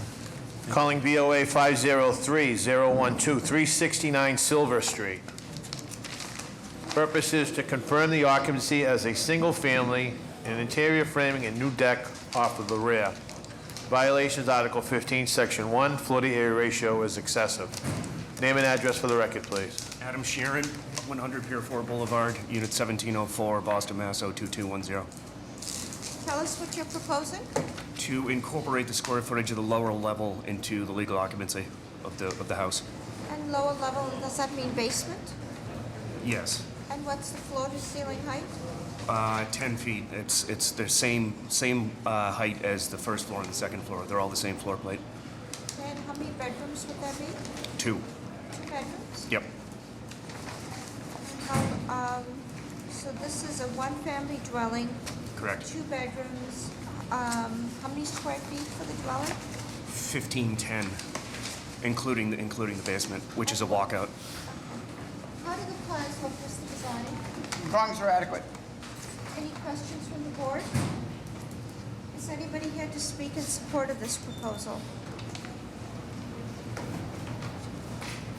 Madam Chair, members of the board, John Allison from the Mayor's Office of Neighborhood Services. We'd like to go on record in support. Madam Chair, members of the board, John Ulrich, Councilor Bill Linehan's office, would like to go on record in support. Madam Chair, members of the board, Paul Sullivan, on behalf of City Council at Large, Michael Flaherty, I'd like to go on record in support. Madam Chair, members of the board, Robert Powers on behalf of City Council at Large, Stephen Murphy. Council Murphy is also in support. Thank you. Is anybody here in opposition? May I have a motion, please? Motion for approval of BRA design review. Second. Is there any exterior work? Is there any exterior work but for the deck? Siding, windows. We're not changing the footprint of the building at all. Majority on the side. Yes. Yes. Okay.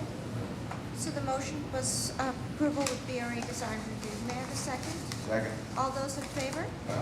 Any opposed? You're all set with that proviso. Thank you. Calling BOA 499-151, 51 West 7th Street. Purpose is to change occupancy from an existing convenience store to include ice cream and takeout. The violations, Article 8, Section 7, ice cream shop, item 37, is forbidden. Article 8, Section 7, takeout restaurant, item 36A, is forbidden. And Article 9, Section 1, extension of a non-conforming use and is conditional. Name and address for the record, please. Good morning, my name is Mai Feng at 204 Adams Street in Dorchester, Massachusetts, 02122. So my name is Hung Fang from 51 West 7th Street, South Boston, zip code 02127.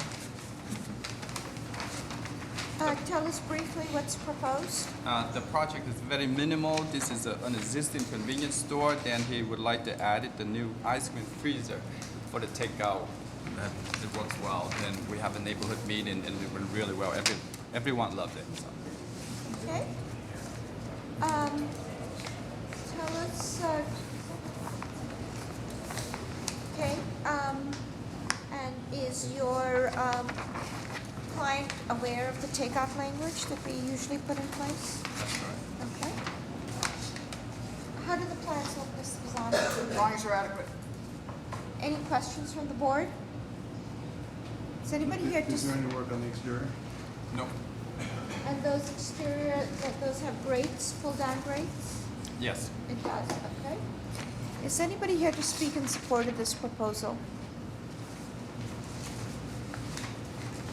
Madam Chair, members of the board, John Allison from the Mayor's Office of Neighborhood Services. We'd like to go on record in strong support. We held an abutters meeting and everyone was very excited to see this project go forward. Madam Chair, members of the board, John Ulrich, Councilor Linehan's office, would like to go on record in support.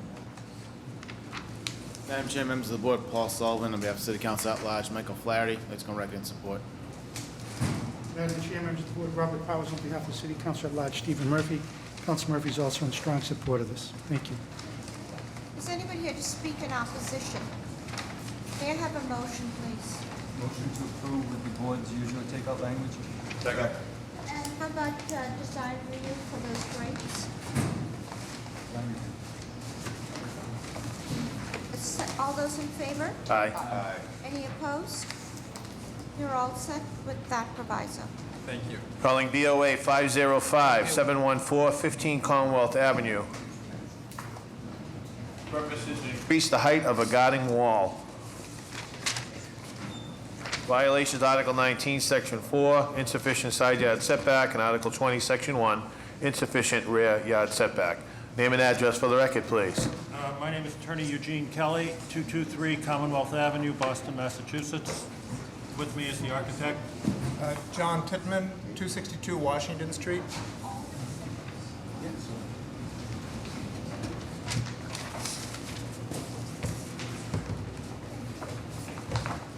Go ahead, Mr. Kelly, sorry. Okay, so give you a little background quickly. This is a single-family house on Commonwealth Avenue in the first block, number 15. It was built in 1866 and renovated substantially in 1896. It went into institutional use in the late 1940s. My client bought the house in like 2011 and is putting it back to single-family use and is going to occupy it with his family. We have worked very carefully with the Back Bay Architectural Commission and with the Neighborhood Association of the Back Bay in coming up with the plans which the BBAC approved in June 29th, 2012 for this renovation. So one of the last things that we're looking at is doing a garden wall in the back.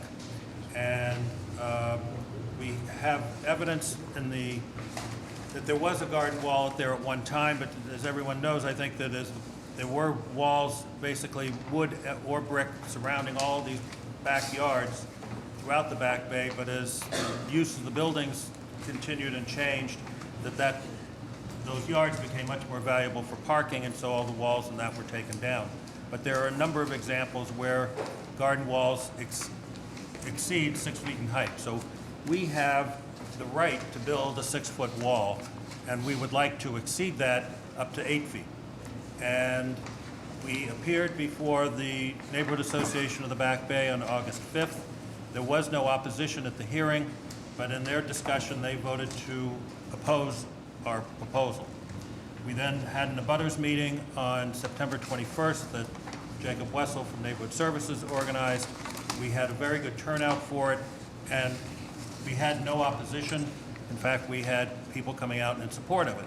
And so I'd like, for the file, we have 12 letters from abutters in favor of increasing the size of the wall.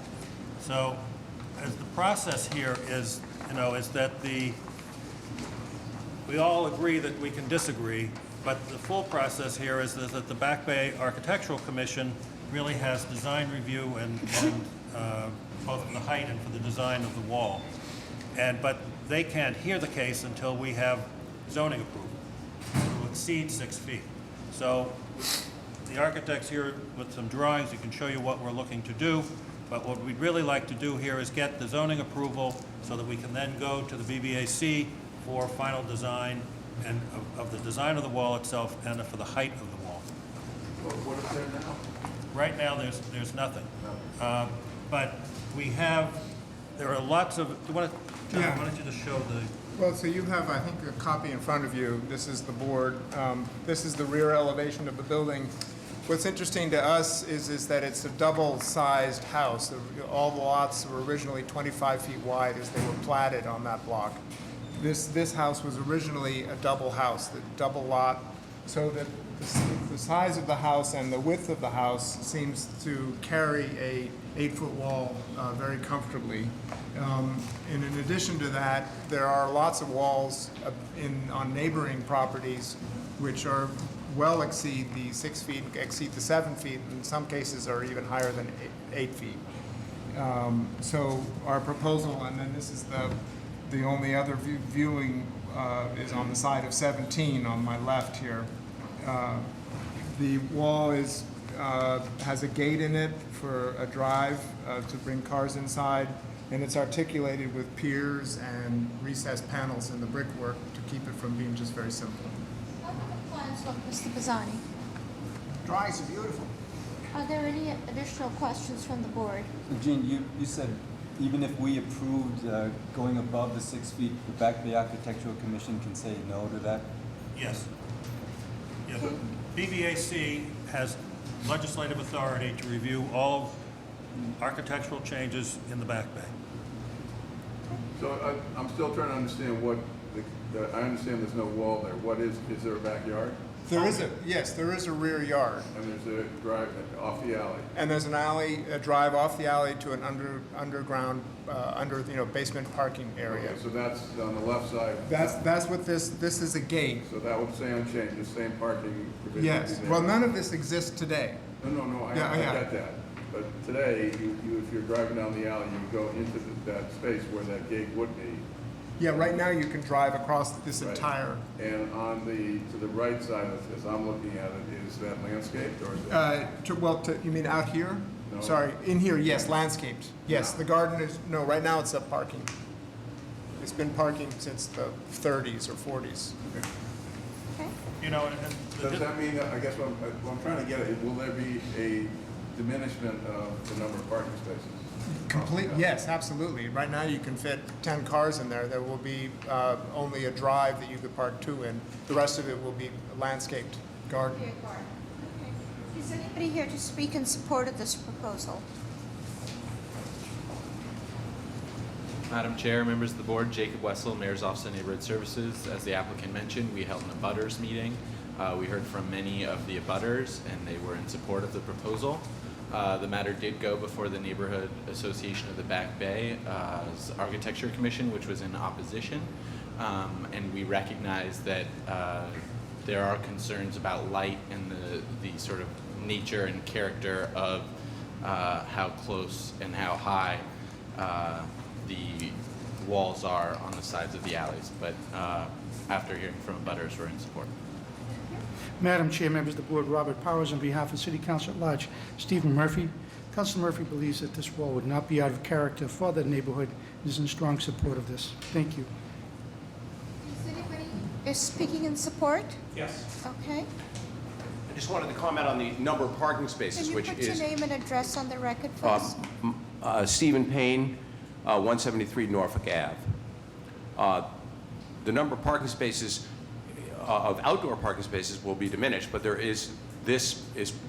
we have provided a lot of indoor parking as well. So the net number of parking spaces the net change is 0. Okay. Is anybody here to speak in opposition?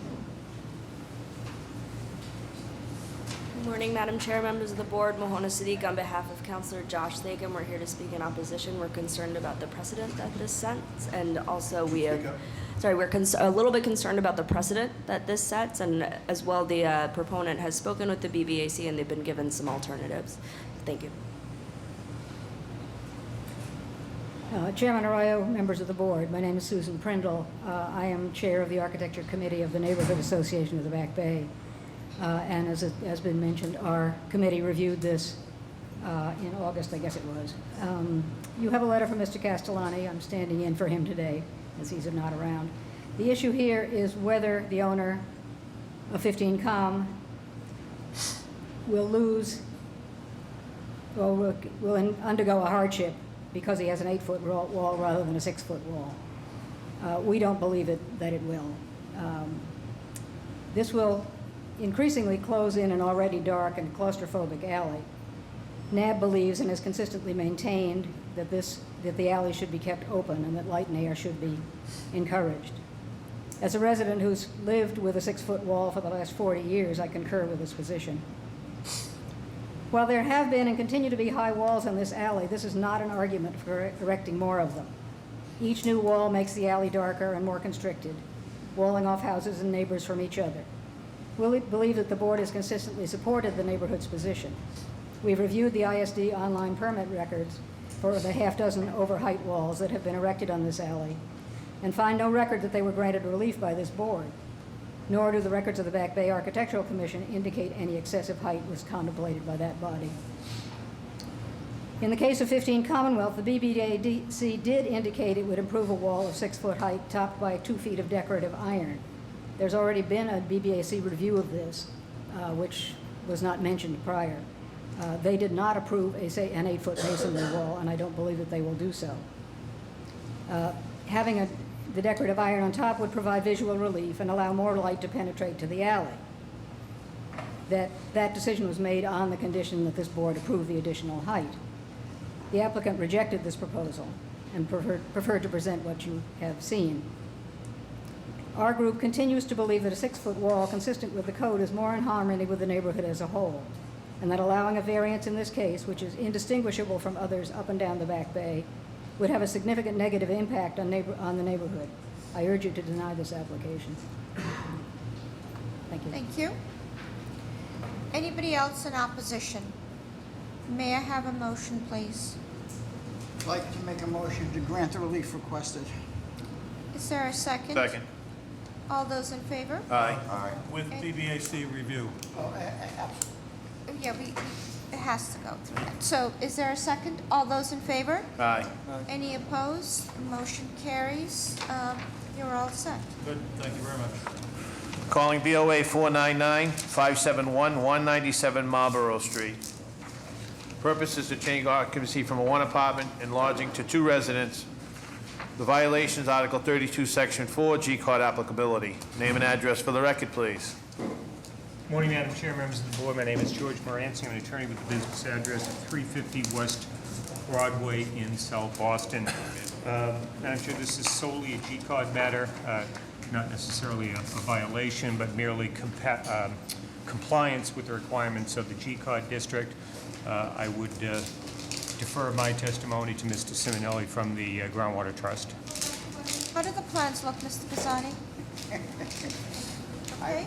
Previously reviewed them on last Thursday, and the G-Pod plans look terrific. Sorry? The G-Pod plans look terrific. Okay. Please. Good morning, Madam Chair, members of the board. Christian Simonelli, Groundwater Trust.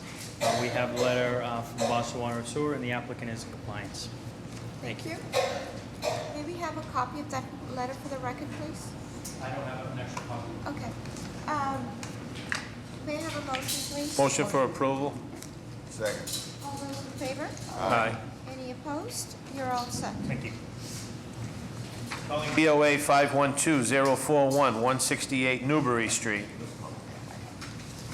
Purpose is to build a new 2-story penthouse on roof, removing existing chimneys from roof, build a new terrace, build new roof deck on new penthouse, and change occupancy to 2 stores, offices, and 2 dwelling units.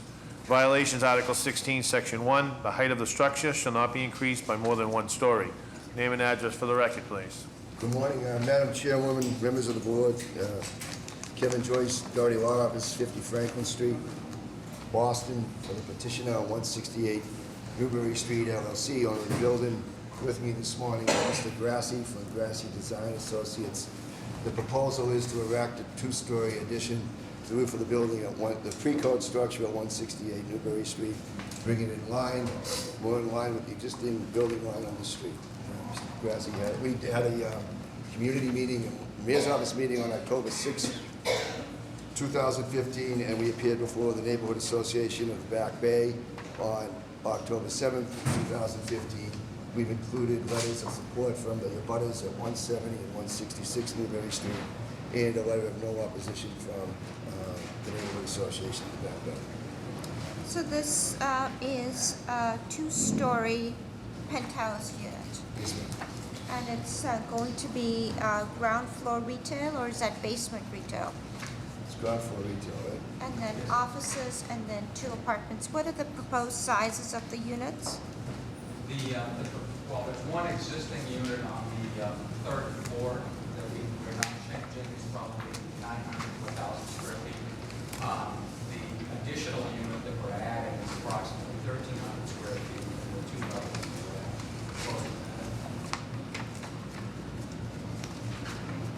How do the plans look, Mr. Pisani?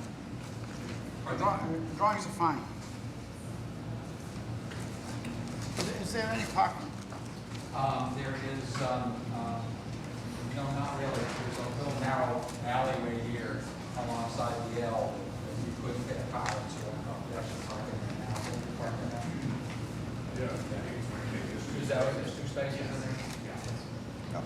Thank you. Is that, and that's probably for the commercial use, right? Pardon me, I can't hear you. Is that for the commercial use?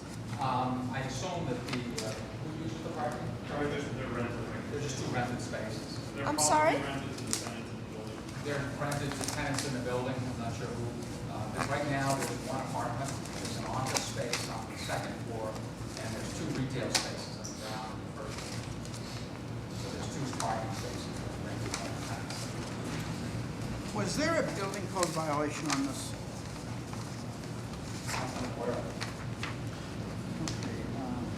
Somebody cited Article 16.7, which states that the height shall not be increased by more than 1 floor.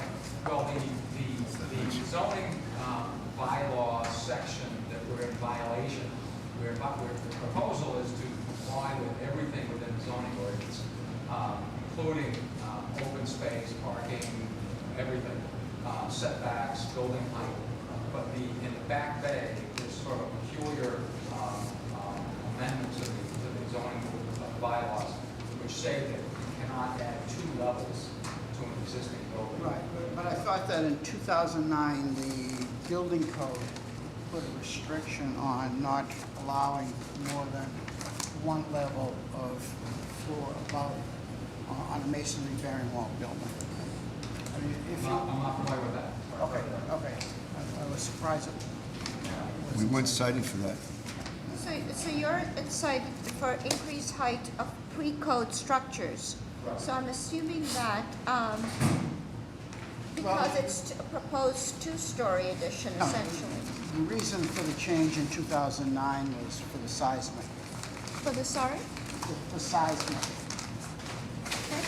Now, looking at we have it here, which building is it? Is it the salon, above the salon?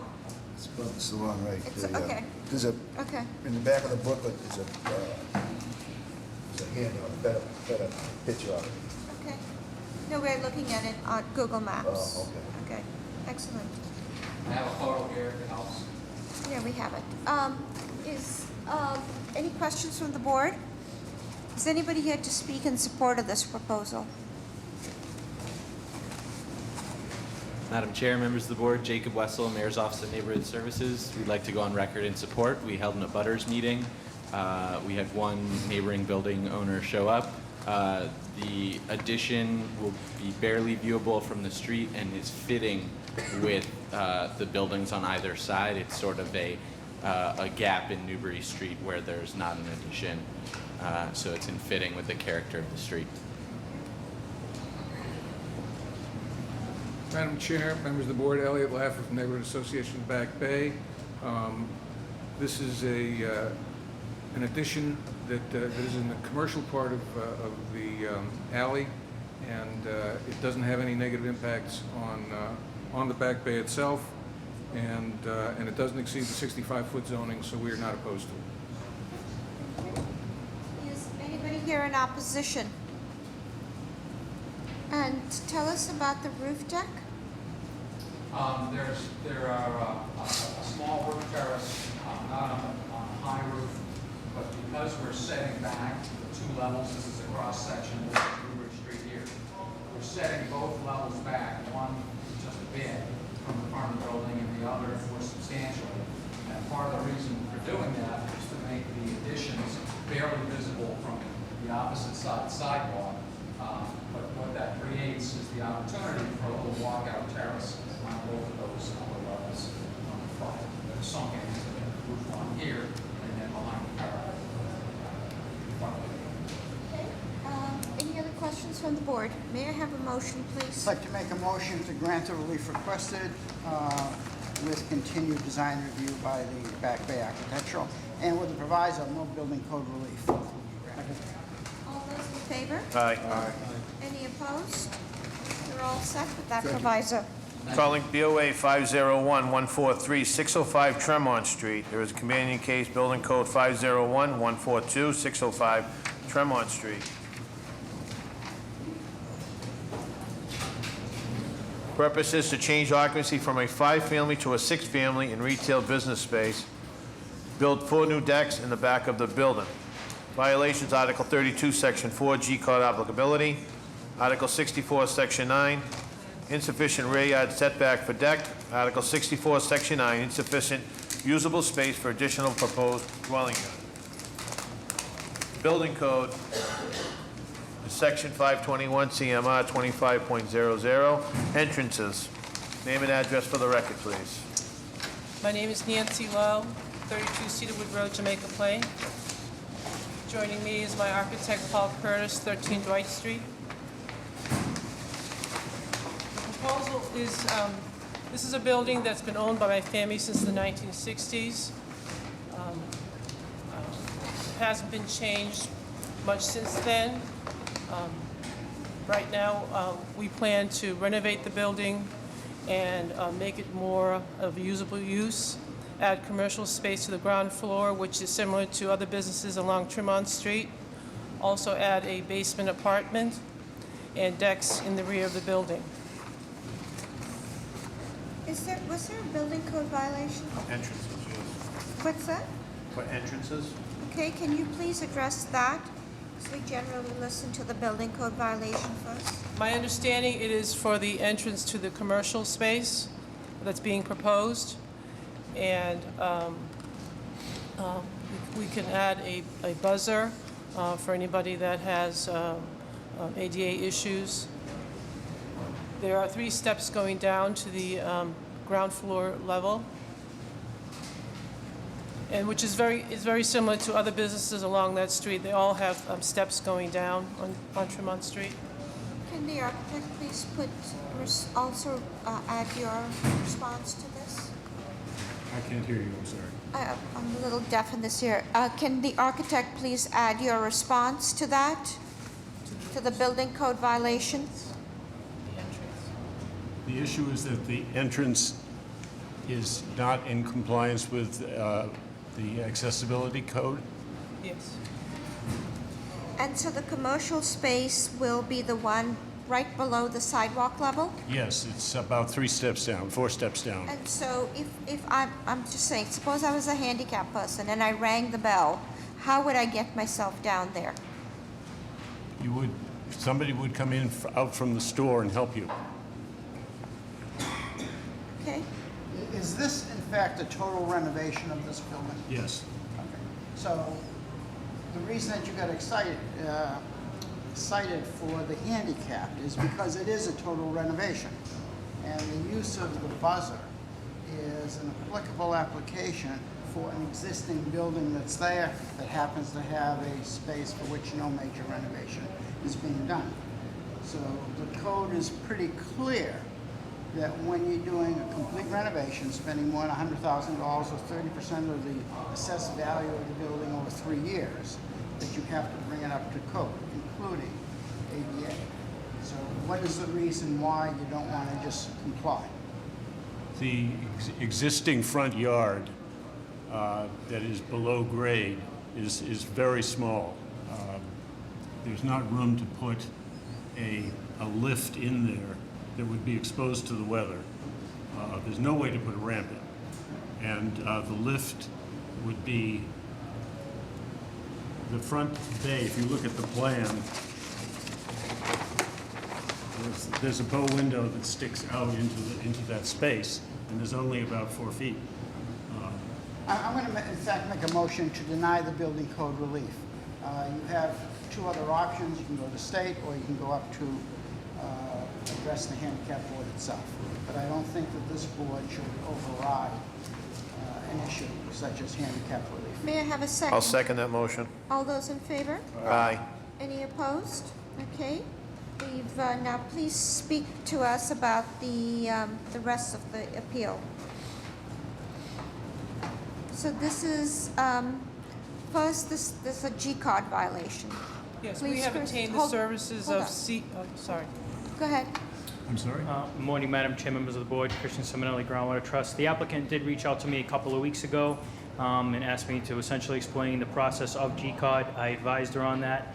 At that point, I said that the hearing was going to be on October 20th and that she probably wouldn't have what she needed from water and sewer by this date, so I suggested that she may seek a deferral at that time. I hadn't had any follow-up correspondence with the applicant since then, and I did not have a letter from water and sewer or any indication of plans that have been filed with water and sewer.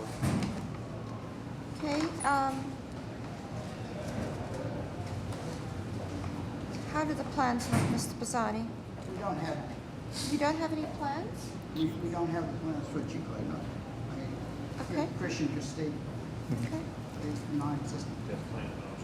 But you do have plans for the proposal? Oh, plans for the proposal. Okay. Thanks, Christian. So, this is insufficient rear yard, insufficient lot area. Okay. And this is to change occupancy from 5 to 6 dwelling units. How large are each units? What's the unit count? The units are typically probably 500 square feet Current or under the new plans? under the new plan. What were they, what's current? There are 3 units that are 700 square feet, and then there's one unit that is 1,000 square feet that we plan to divide to make 2 units. We have tenants in the past that are single and could use a smaller unit than ones that are 2 bedrooms. Can I just address the issue of the groundwater? We have attained the services of CEC Engineering. They came out to do measurements and did a survey last week. They were supposed to present a letter. They were supposed to present information to Boston Water and Sewer. They were aware that we were coming today, and they had guaranteed that they were going to approach Water and Sewer with their information.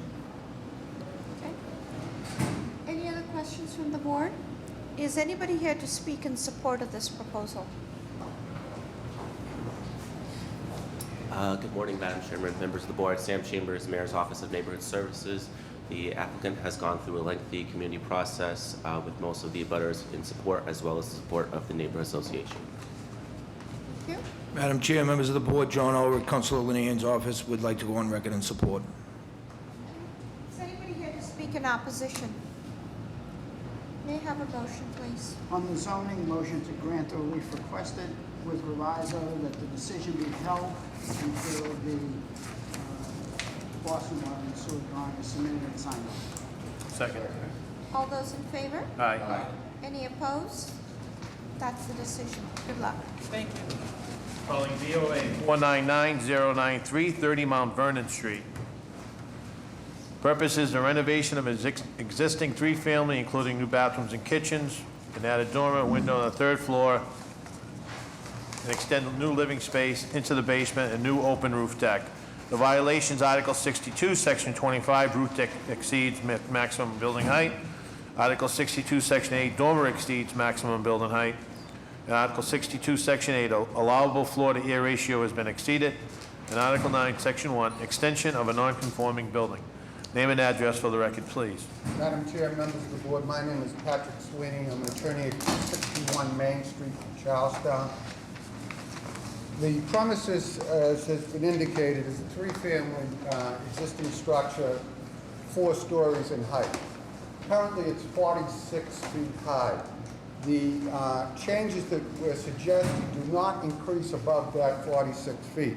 What we're suggesting is a dormer in the front that's approximately 4 foot by about 12 foot on the 4th floor, actually, and a dormer in the rear. The rear accesses an existing roof deck which leads back to a stairwell with the head house all existing at the rear of the property. Currently, that deck is probably about 8 foot wide, then it narrows down to about 4 foot wide. The proposal is to make that, square that off pretty much. We have, as I've indicated previously, had one meeting, a formal meeting, hosted by the Mayor's Office of Neighborhood Services. My client has spoken with various abutters. Over the weekend, he mocked out, if you will, taking 2x3s, what the dormer would look like. We're only extending in the rear about 4 feet, 5 feet towards this deck. And the reason is the existing slope makes it about 5 foot when you try and exit onto the deck.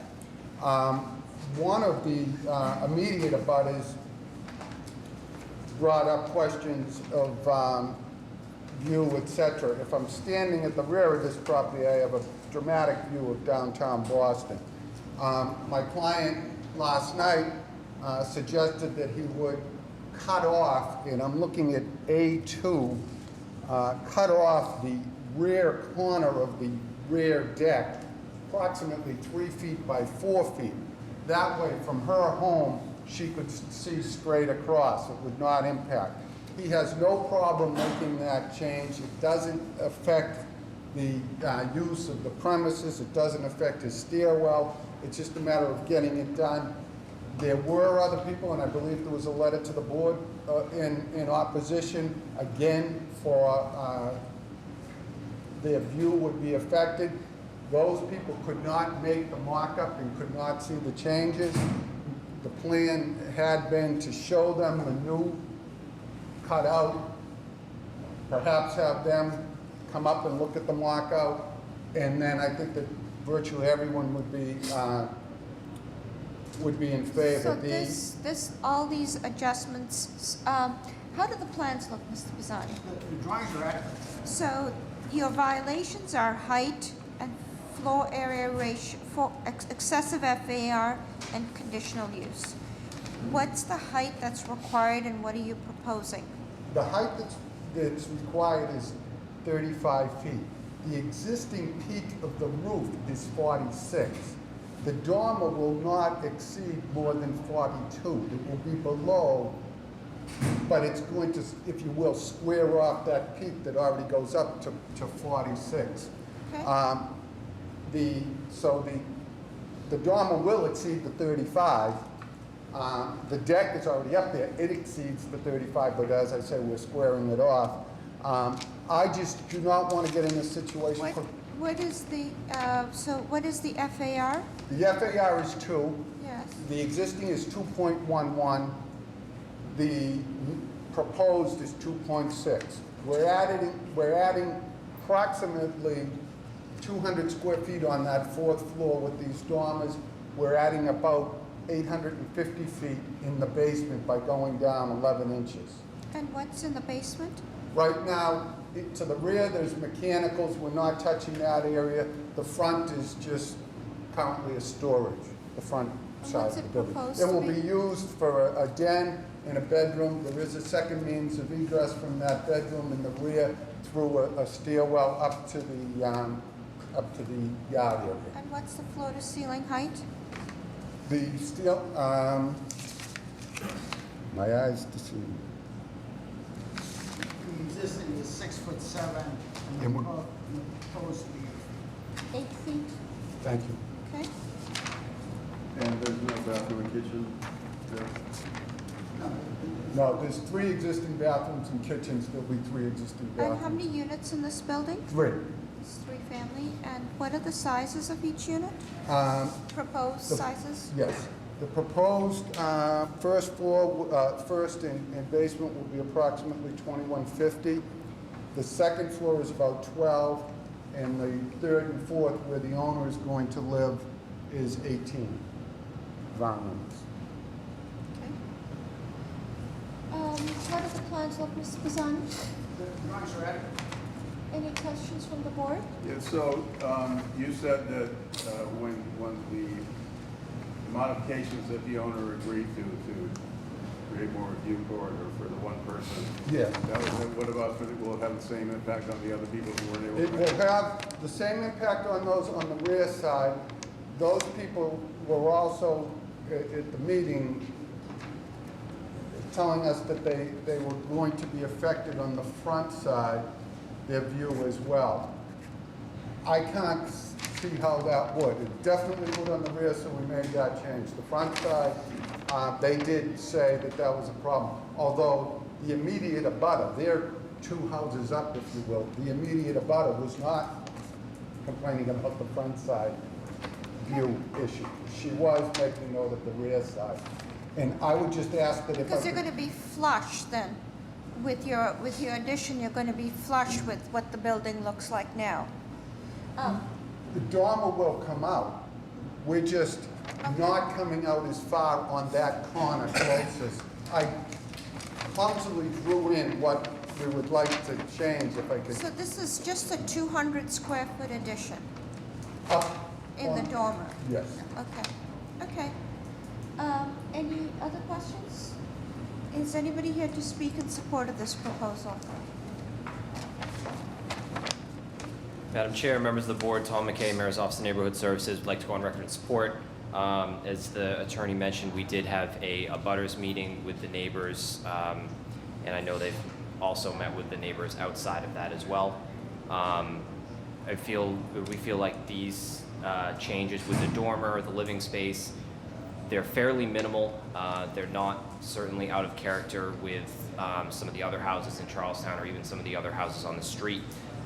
For the record, I do want to mention, which I believe the attorney mentioned, that we did receive one letter in opposition from one of the neighbors. It was in opposition on the basis that they would be losing some of their views, which, as the board is aware, is not protected under the zoning code. So we would like to go on record in support of this application. Thank you.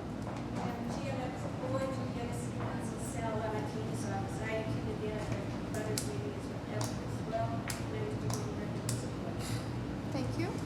Is anybody here to speak in opposition? May I- Last words? Go ahead. May I present, what I would like is this to be in the record so that there's no question about the agreed upon change. I apologize, but Just please hold on, have a seat. We'll accept that and stamp it. I'd like to make a motion to grant the relief requested. With BRA design review and with the proviso that the 3x4 foot notch be cut out. Second. All those in favor? Aye. Any opposed? Motion carries, you're all set. Thank you. Calling BOA 517-0294 Neptune Road. Is the applicant here for Neptune Road? Okay. Changing occupancy from a function hall to cosmetology school, adding 9 shampoo sinks and a classroom in the basement. Violation of Article 9, Section 2. Educational trade school is a conditional use. Name and address for the record, please. Good morning, Madam Chairman, Can you members of the speak up, board. please? Speak up. Good morning. My name is Amanda Donis, and I live at 15 Boardman Street, East Boston. Tell us what you're proposing. We intend to have a cosmetology school at 4 Neptune Road. Okay. I am a 22-year veteran cosmetology instructor. I have 2 other instructors joining me, and we intend to have a bilingual opportunity in our neighborhood, Spanish and English.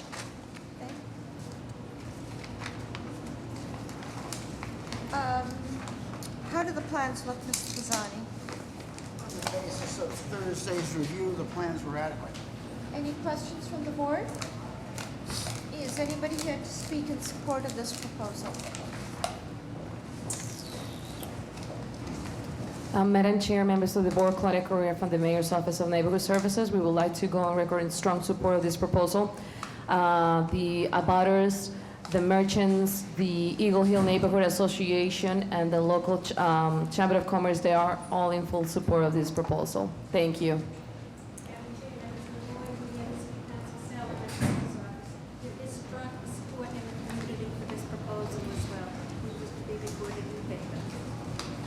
Madam Chair, members of the board, Robert Powers. On behalf of City Councilor at Large Stephen Murphy, Councilor Murphy is also in strong support of this. Thank you. Madam Chair, members of the board, Paul Sullivan, on behalf of City Council at Large, Michael Flaherty, I go on record in support. Are there any grates on the front of the building, and are you proposing any signage? At this time, we have a 2x4 cardboard type signage that's wrapped around. My intention is there's 2 windows on the front of the building, and I intend to put the school logo on the building and those window areas, but not another big sign of any sort. And do you have any grates I'm not sure. And, I have some, Okay, may I have a motion, please? Motion to approve with BRA design review. All those in favor? Aye. Any opposed? You're all set. Good luck. okay, thank you.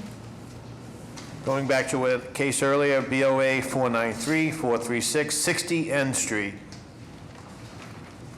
Purpose is building a deck off the back room, create a new door, leveling yard, and adding landscape. Violations, Article 20, Section 4, insufficient rear yard setback. Name and address for the record, please. Sean Quirk, 60 N Street, South Boston, Mass. So tell us briefly what you're proposing. We're building a small deck off the back of our house, and to do that, we have to create a door where a window exists now, and then we're leveling off the yard and adding some landscaping. How large is the deck? I don't have them in front of me. How do the plans look, Mr. Pizzani? Drawings are adequate. Hold on, it's, Sorry about that. it's a tiny deck. Is anybody here to speak in support of this proposal?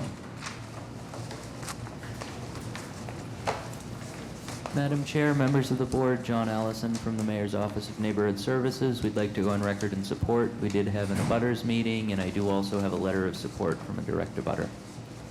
Madam Chair, members of the board, John Ulrich from Council Linehan's office would like to go on record in support.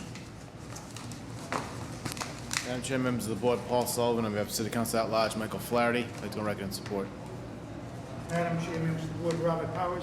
On behalf of City Council at Large, Steve Murphy. Council Murphy is also in support of this project. Thank you. Thank you. Is anybody here to speak in opposition? May I have a motion, please? Motion for approval, no BRA design review. Second. All those in favor? Aye. Aye. Any opposed? So you're all set with that proviso. Thank you very much. Good luck. Let's go. Calling the 11:30 case, are there any deferrals or withdrawals for 11:30? Address, please.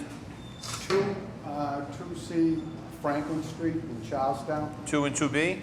Yes. Calling BOA 483-0402 and 2B Franklin Street. Name and address for the record, please. Patrick Sweeney, 261 Main Street, Charlestown, Mass. Madam Chair, members of the board, this matter was before the board in September. Unfortunately, the abutters meeting that had been set up by the mayor's office could not go forward. I believe it was 4 of the 6 abutters were on vacation and asked that we reschedule. We rescheduled, we had a meeting. They would like substantial changes. The person performing the plans is Tim Sheehan. Tim had the nerve to get married in the midst of this and told me at 45 years of age, his first marriage, he was not going to cancel it. As a result, he returned yesterday. We do need to make some fairly significant changes in the plans. People have brought up a number of issues, and we hope to be able to accommodate them. For that reason, we would ask that the matter be deferred. Given these extenuating circumstances, may I have a motion? Motion for deferral. Second. All those in favor? Aye. Aye. Any opposed? The date, please? We have a date of January 26th at 11:30. Can't get married again. He has no intention. Are there any other deferrals or withdrawals for 11:30? Address, please. Address is 382, 386A Cambridge Street. For the record, calling BOA 487-818, 382 to 386A Cambridge Street. There is also a companion case, building code, BOA 487-819, 382 to 386A, Cambridge Street. Name and address for the record, please. Madam Chair, members of the board, my name is Nicholas Baird. I'm a representative from McDermott, Quilty & Miller LLP, and we wish to withdraw these matters, please. Motion for denial without prejudice. Is there a second? Second. All those in favor? Aye. Any opposed? Motion carries. You're all set. Thank you. Are there any more deferrals or withdrawals? Hearing none, we'll go to the next case, calling BOA 483-369, 7R Brewer Street. Purpose is to convert the upper floor of an existing carriage house into a dwelling unit. The violations, Article 55, Section 41, 55-41, 13-2 townhouses on a lot. Article 55, Section 40, parking is insufficient. Article 55, Section 8, lot frontage is insufficient. Article 55, Section 8, front yard is insufficient. Article 55, Section 8, side yard insufficient. Article 55, Section 8, rear yard is insufficient. Name and address for the record, please. Justin Masterman on, Justin Masterman, 7 Brewer. I'm here on behalf. Sorry, can you Sorry. please, when you make your presentation, tell us what you're proposing? Yep. Tell us why you were deferred, and then please speak to the violations. Absolutely. I'm here, on my left is Stephen Cohen, the owner of 7 Brewer. On my right is Fernando Domenech, an architect with DHK Architects. The proposal is to convert an existing, the second floor of an existing carriage house to the rear of the main house at 7 Brewer Street in Jamaica Plain. The second floor is going to be converted to a new dwelling unit. We deferred our hearing in order to accommodate the end of summer schedules of the neighborhood councils. We met successfully with both the Jamaica Pond Association and the Jamaica Plain Neighborhood Council, zoning committees of both, in September after we deferred and got on their agendas. Both of those groups recommended support of the project. We've also met with the owner of the property has gone around to the neighborhood and met with and discussed the project with numerous abutters. I have 19 support letters for the project. All of the abutters, direct abutters around the project, have either signed support letters or given their verbal support. And I'm happy to walk through each of the violations now if that's what you would like. Please, because one of the violations is 2 dwellings in the same lot. Right. Tell us about the part, what is the ground floor of that carriage house used for? The ground floor right now is sort of an unfinished barn-like space. Correct me if I'm wrong. Okay, so then please, you have parking, frontage, front side, and rear yard violations. Correct. So this is a 2-family zoned lot. There's currently only 1 unit on the lot. We're adding a second unit. And the lot size is 12,000 and the minimum lot size for the zone is 9,000. So we have a uniquely large lot. It's uniquely shaped so it's sort of deep. And the only way we can add a second unit is essentially to build in the existing carriage house, which has been there for decades, is to build in that forever since the house was built. To add this unit, which is allowed per the code in that dwelling unit. Parking. How large is the unit? The unit is going to be about 1,000 square feet, and again, it's only going to be the second floor of the existing carriage house. The first floor will remain part of the dwelling unit. Has it already been converted? I didn't hear you, sorry? Has it already been converted? No. Okay. It's unfinished space. Okay, so what's the parking requirement and what you're proposing? The parking requirement is one space per unit, and we were cited for a violation, but it's unclear exactly why. We have a large driveway / parking area to the right of the main house, to the east of the main house, that has and continues to be able to accommodate up to 4 spaces parked in tandem. We were cited for the violation, but we feel that we can accommodate more than 2 spots, which the code would require. I'm unclear what the violations are, if it's zoned for 2. So It's essentially the issue we've always faced with these carriage houses is 2 buildings in the same lot. Right. You know, But that, it's- so. But it's zoned for 2-family use. Correct. The alternative could be that they could convert the main building into 2 units, or they could just continue the use as a single-family dwelling. What's the use of the carriage house today? it's not being used. It's used as, the bottom floor is being used as a barn or storage space for the main house, supporting the main house. How do the plans look, Mr. Pisani? Drawings are adequate. Any questions from the board? Is anybody here to speak in support of this proposal? Good morning, Madam Chair, members of the board. Julianne Doherty, Mayor's Office of Neighborhood Services. At this time, we would like to go on record of support. They've worked with their abutters as well as gone through 2 larger community meetings and have earned support through the process. Thank you.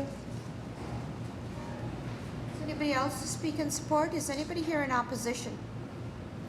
May I have a motion, please? I'd like to make a motion to grant the relief requested with BRA design review for exterior work, and simply because this project has the adequate lot size to accommodate 2 units. The reason we say that is that there are many lots in Jamaica Plain that do not have adequate size to accommodate carriage houses. Second. All those in favor? Aye. Any opposed? You're all set. Good luck. Thank you. The next case, BOA 483-497, 88 Selden Street. Purpose is off-street parking for 3 vehicles. Violations, Article 17, Section 1, open space is insufficient. Name and address for the record, please. My name is Maria Gomes, 88 Selden Street, Dorchester, that's 024. Tell us what you're proposing. For the driveway curb cut. Okay, if I'm looking at the house, I'm standing on the sidewalk looking at the house, right side or left side? The right side, this side. So I'm looking at the house. And it's the On left the side. right, on the left side, okay? So it looks like you already have your driveway there, Yes. okay? And how many cars are you proposing to put in? 3. 3 cars? Okay, how do the plans look, Mr. Pizzani? Well, the plans are fine. The question is, why do you need 2 driveways? Yes, the, I mean, the whole side of the house is wrapped in asphalt. and what's the, yeah, okay, how about the rear? And why were you deferred the last time? They just say because of the zone, Well, there's no curb cut for either one of those driveways. so we try to get it to make it legal because we've been having tickets and we park in the street, the car being hidden in the street, why we have a. I think the question is though, why do you need 2 driveways? You know, If you're that looking way for we 3 go parking. around, but if we cannot get it, as long as I have one, I'm fine with it. Just to make it legal. So what's the request on the drawings, Mr. Pizzani? The drawing shows the house being wrapped by a driveway on the left, a driveway on the right, a paved driveway in the rear. So- There's the distance from the bay to the right property line is 11.1 feet. That is more than adequate to bring a car in. And the backyard is a 6,637-foot lot. That's more than adequate to provide 3 parking spaces in the rear Okay, with 1 driveway. okay. Any other questions from the board? Is anybody here to speak in support of this proposal? Good morning, Madam Chair, members of the board, Tom McKay, Mayor's Office of Neighborhood Services. On behalf of Ruth Georges, we'd like to go on record in support. The applicant has done the necessary community outreach and does have the support of the West Selden Neighborhood Association. Good afternoon, Nicole Purvis with Council Yancey's office. We'd like to go on record in support of Ms. Gomes. Thank you. Is anybody here in opposition? May I have a motion, please? I'd like to make a motion to grant the relief requested with the following provisos. The driveway on the left of the house, which is already paved, be taken out. The approved driveway will be on the right side of the house with a curb cut that will extend back, and we will work out a layout for 3 automobile parking spaces. And did you say with design review? Yes, let's put BRA design review on this. I'll second that motion. All those in favor? Aye. Any opposed? Okay, you're all set with that proviso, okay? Calling BOA 463-655, 120 West 4th Street. This purpose is to demo the existing building with new construction and 20 interior parking spaces, 2 commercial floors of office and photography studios, and 9 residential dwelling units. The violations, Article 3, Section 3-1, restricting parking district. Article 8, Section 7, multifamily dwelling unit is conditional. Article 14, Section 14-2, additional lot area is required for the additional dwelling units. Article 15, Section 1, floor to area ratio is excessive. Article 17, Section 1, usable open space is insufficient. Article 18, Section 1, front yard required insufficient, West 4th side to side. Article 18, Section 1, front yard is insufficient on A Street side. Article 19, Section 1, side yard requirement is insufficient. Article 20, Section 1, rear yard requirement is insufficient. And Article 16, Section 1, maximum building height is excessive. Name and address for the record, please.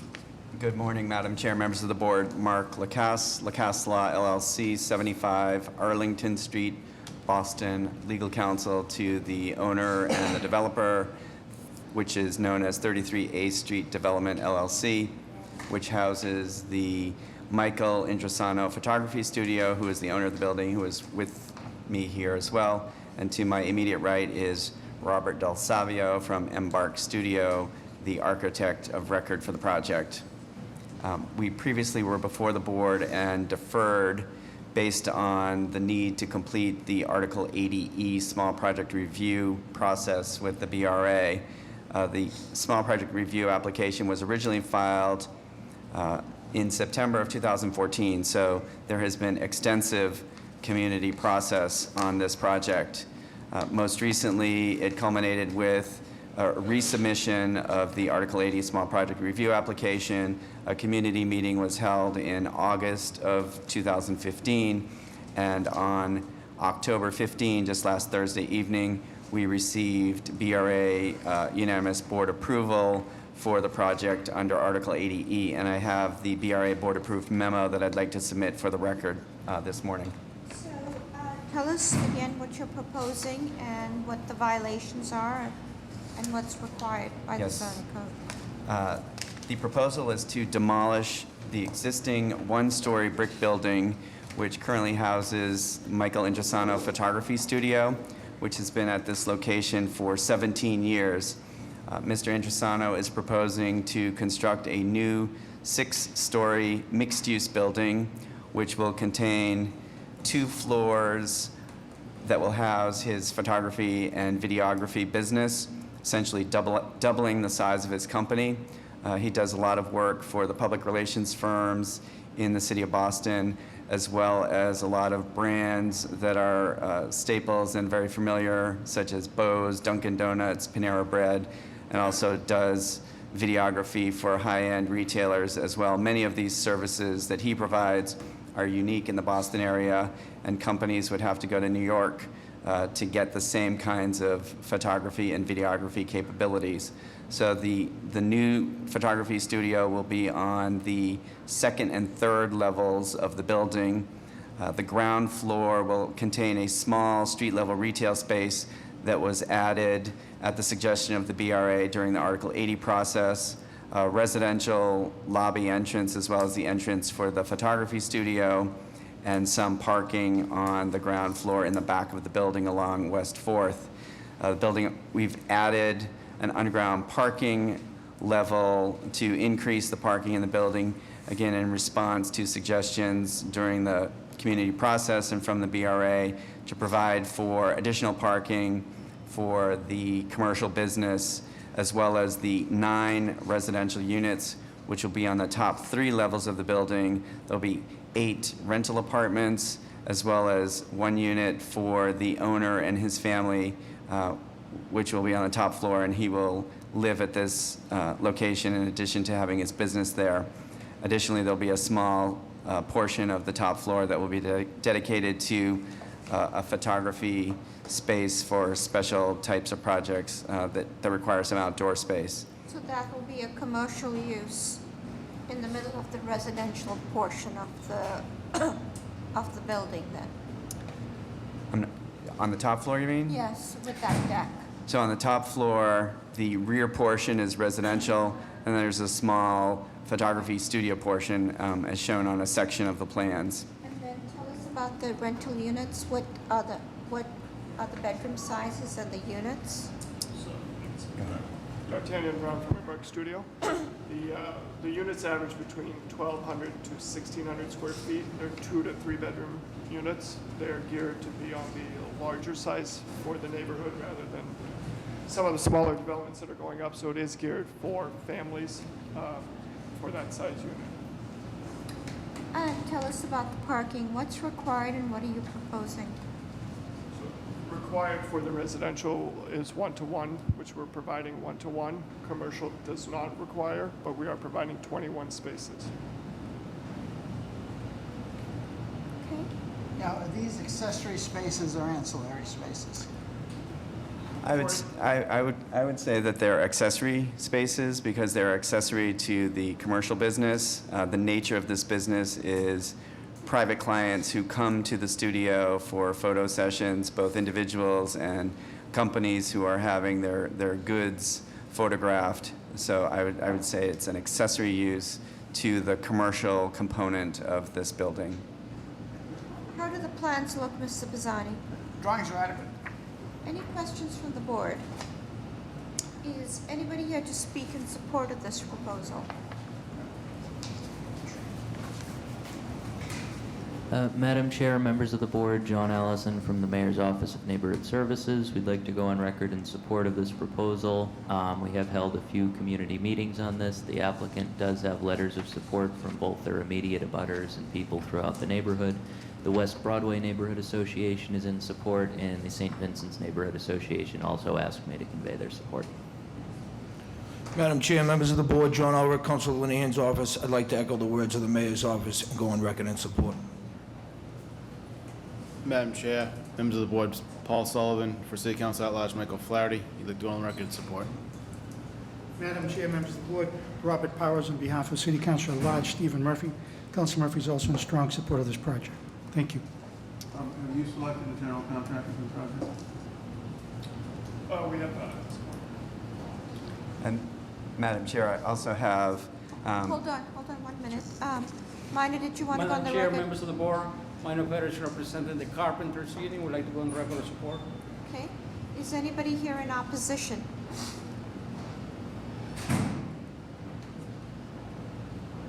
Madam Chair, members of the board, my name is Edward Franco. I'm a direct abutter at 142, 146 West 4th, and I am opposed to this project. Is it for specific reasons? It would adversely affect my property value. Thank you. Your question? Or did you want to put something on the record? Yes, further, we have the letter of support from the immediate abutter at 43 Silver Street, also known as 39A, and a testament to my client's good work in the community. He has compiled 3-ring binder of support letters numbering over 50 from organizations and neighborhood groups and neighbors in the community supporting his project. So we'd like to put those on the record as well. And did you say you had a letter of support from 43 Silver Street? Yes, that's part of this group as well. Mayor, any last questions? May I have a motion, please? Motion for approval with continued BRA design review. Second. All those in favor? Aye. Any opposed? Motion carries with that proviso. Thank you. Calling BOA 492-480, 755 Boylston Street. The purpose is approval of outdoor seating at Starbucks as an existing removable enclosure, proposed 18 exterior seats. Violations Article 8, Section 7, accessory uses to a restaurant is conditional. Name and address for the record, please. Hello, my name's Dan Brennan. I handle permits and license for Starbucks, 50 Holt Road, Andover, Mass. Looks like the city seating is already there. Yes. So you got deferred the last time. Oh, so please tell us what you're proposing. Yeah, just to give you a little background, the seating had been out there since the store opened in 2000. From the records I dug up, we've gotten all approvals except for the use of premise permit. We didn't realize, I guess, that it was an accessory use that needed relief. So when we renovated the store a few months ago, it was brought to our attention that we did not have that approval. So we have neighborhood letters and everything that approved us for 40 seats, but we reduced it down to 18. I did meet with Back Bay Architectural Commission, and they had us modify the enclosure to move the opening to centered onto the entrance, and that was done back when the renovation occurred. you were at the committee. Mark just reminded me. Why were you sent to the full committee? I don't remember. We did not have a use of, because the seat count was put in improperly. It was originally for 10 seats for some reason on the application, but we actually had 18 seats. And you sorted everything out with ISD, so everything on the record is correct. Correct, yeah. How do the plans look, Mr. Bazzani? Drawings are adequate, it shows 18. Okay. Any questions from the board? Is anybody here to speak in support of the proposal? Madam Chair, members of the board, Jacob Wessel, Mayor's Office of Neighborhood Services. We'd like to go on record in support as it's an existing use and the neighbors have been amenable to it. Is anybody here in opposition? May I have a motion, please? Motion to approve. Second. All those in favor? Aye. Any opposed? The meeting is, good luck, you're all Thank you. set. The meeting is now adjourned.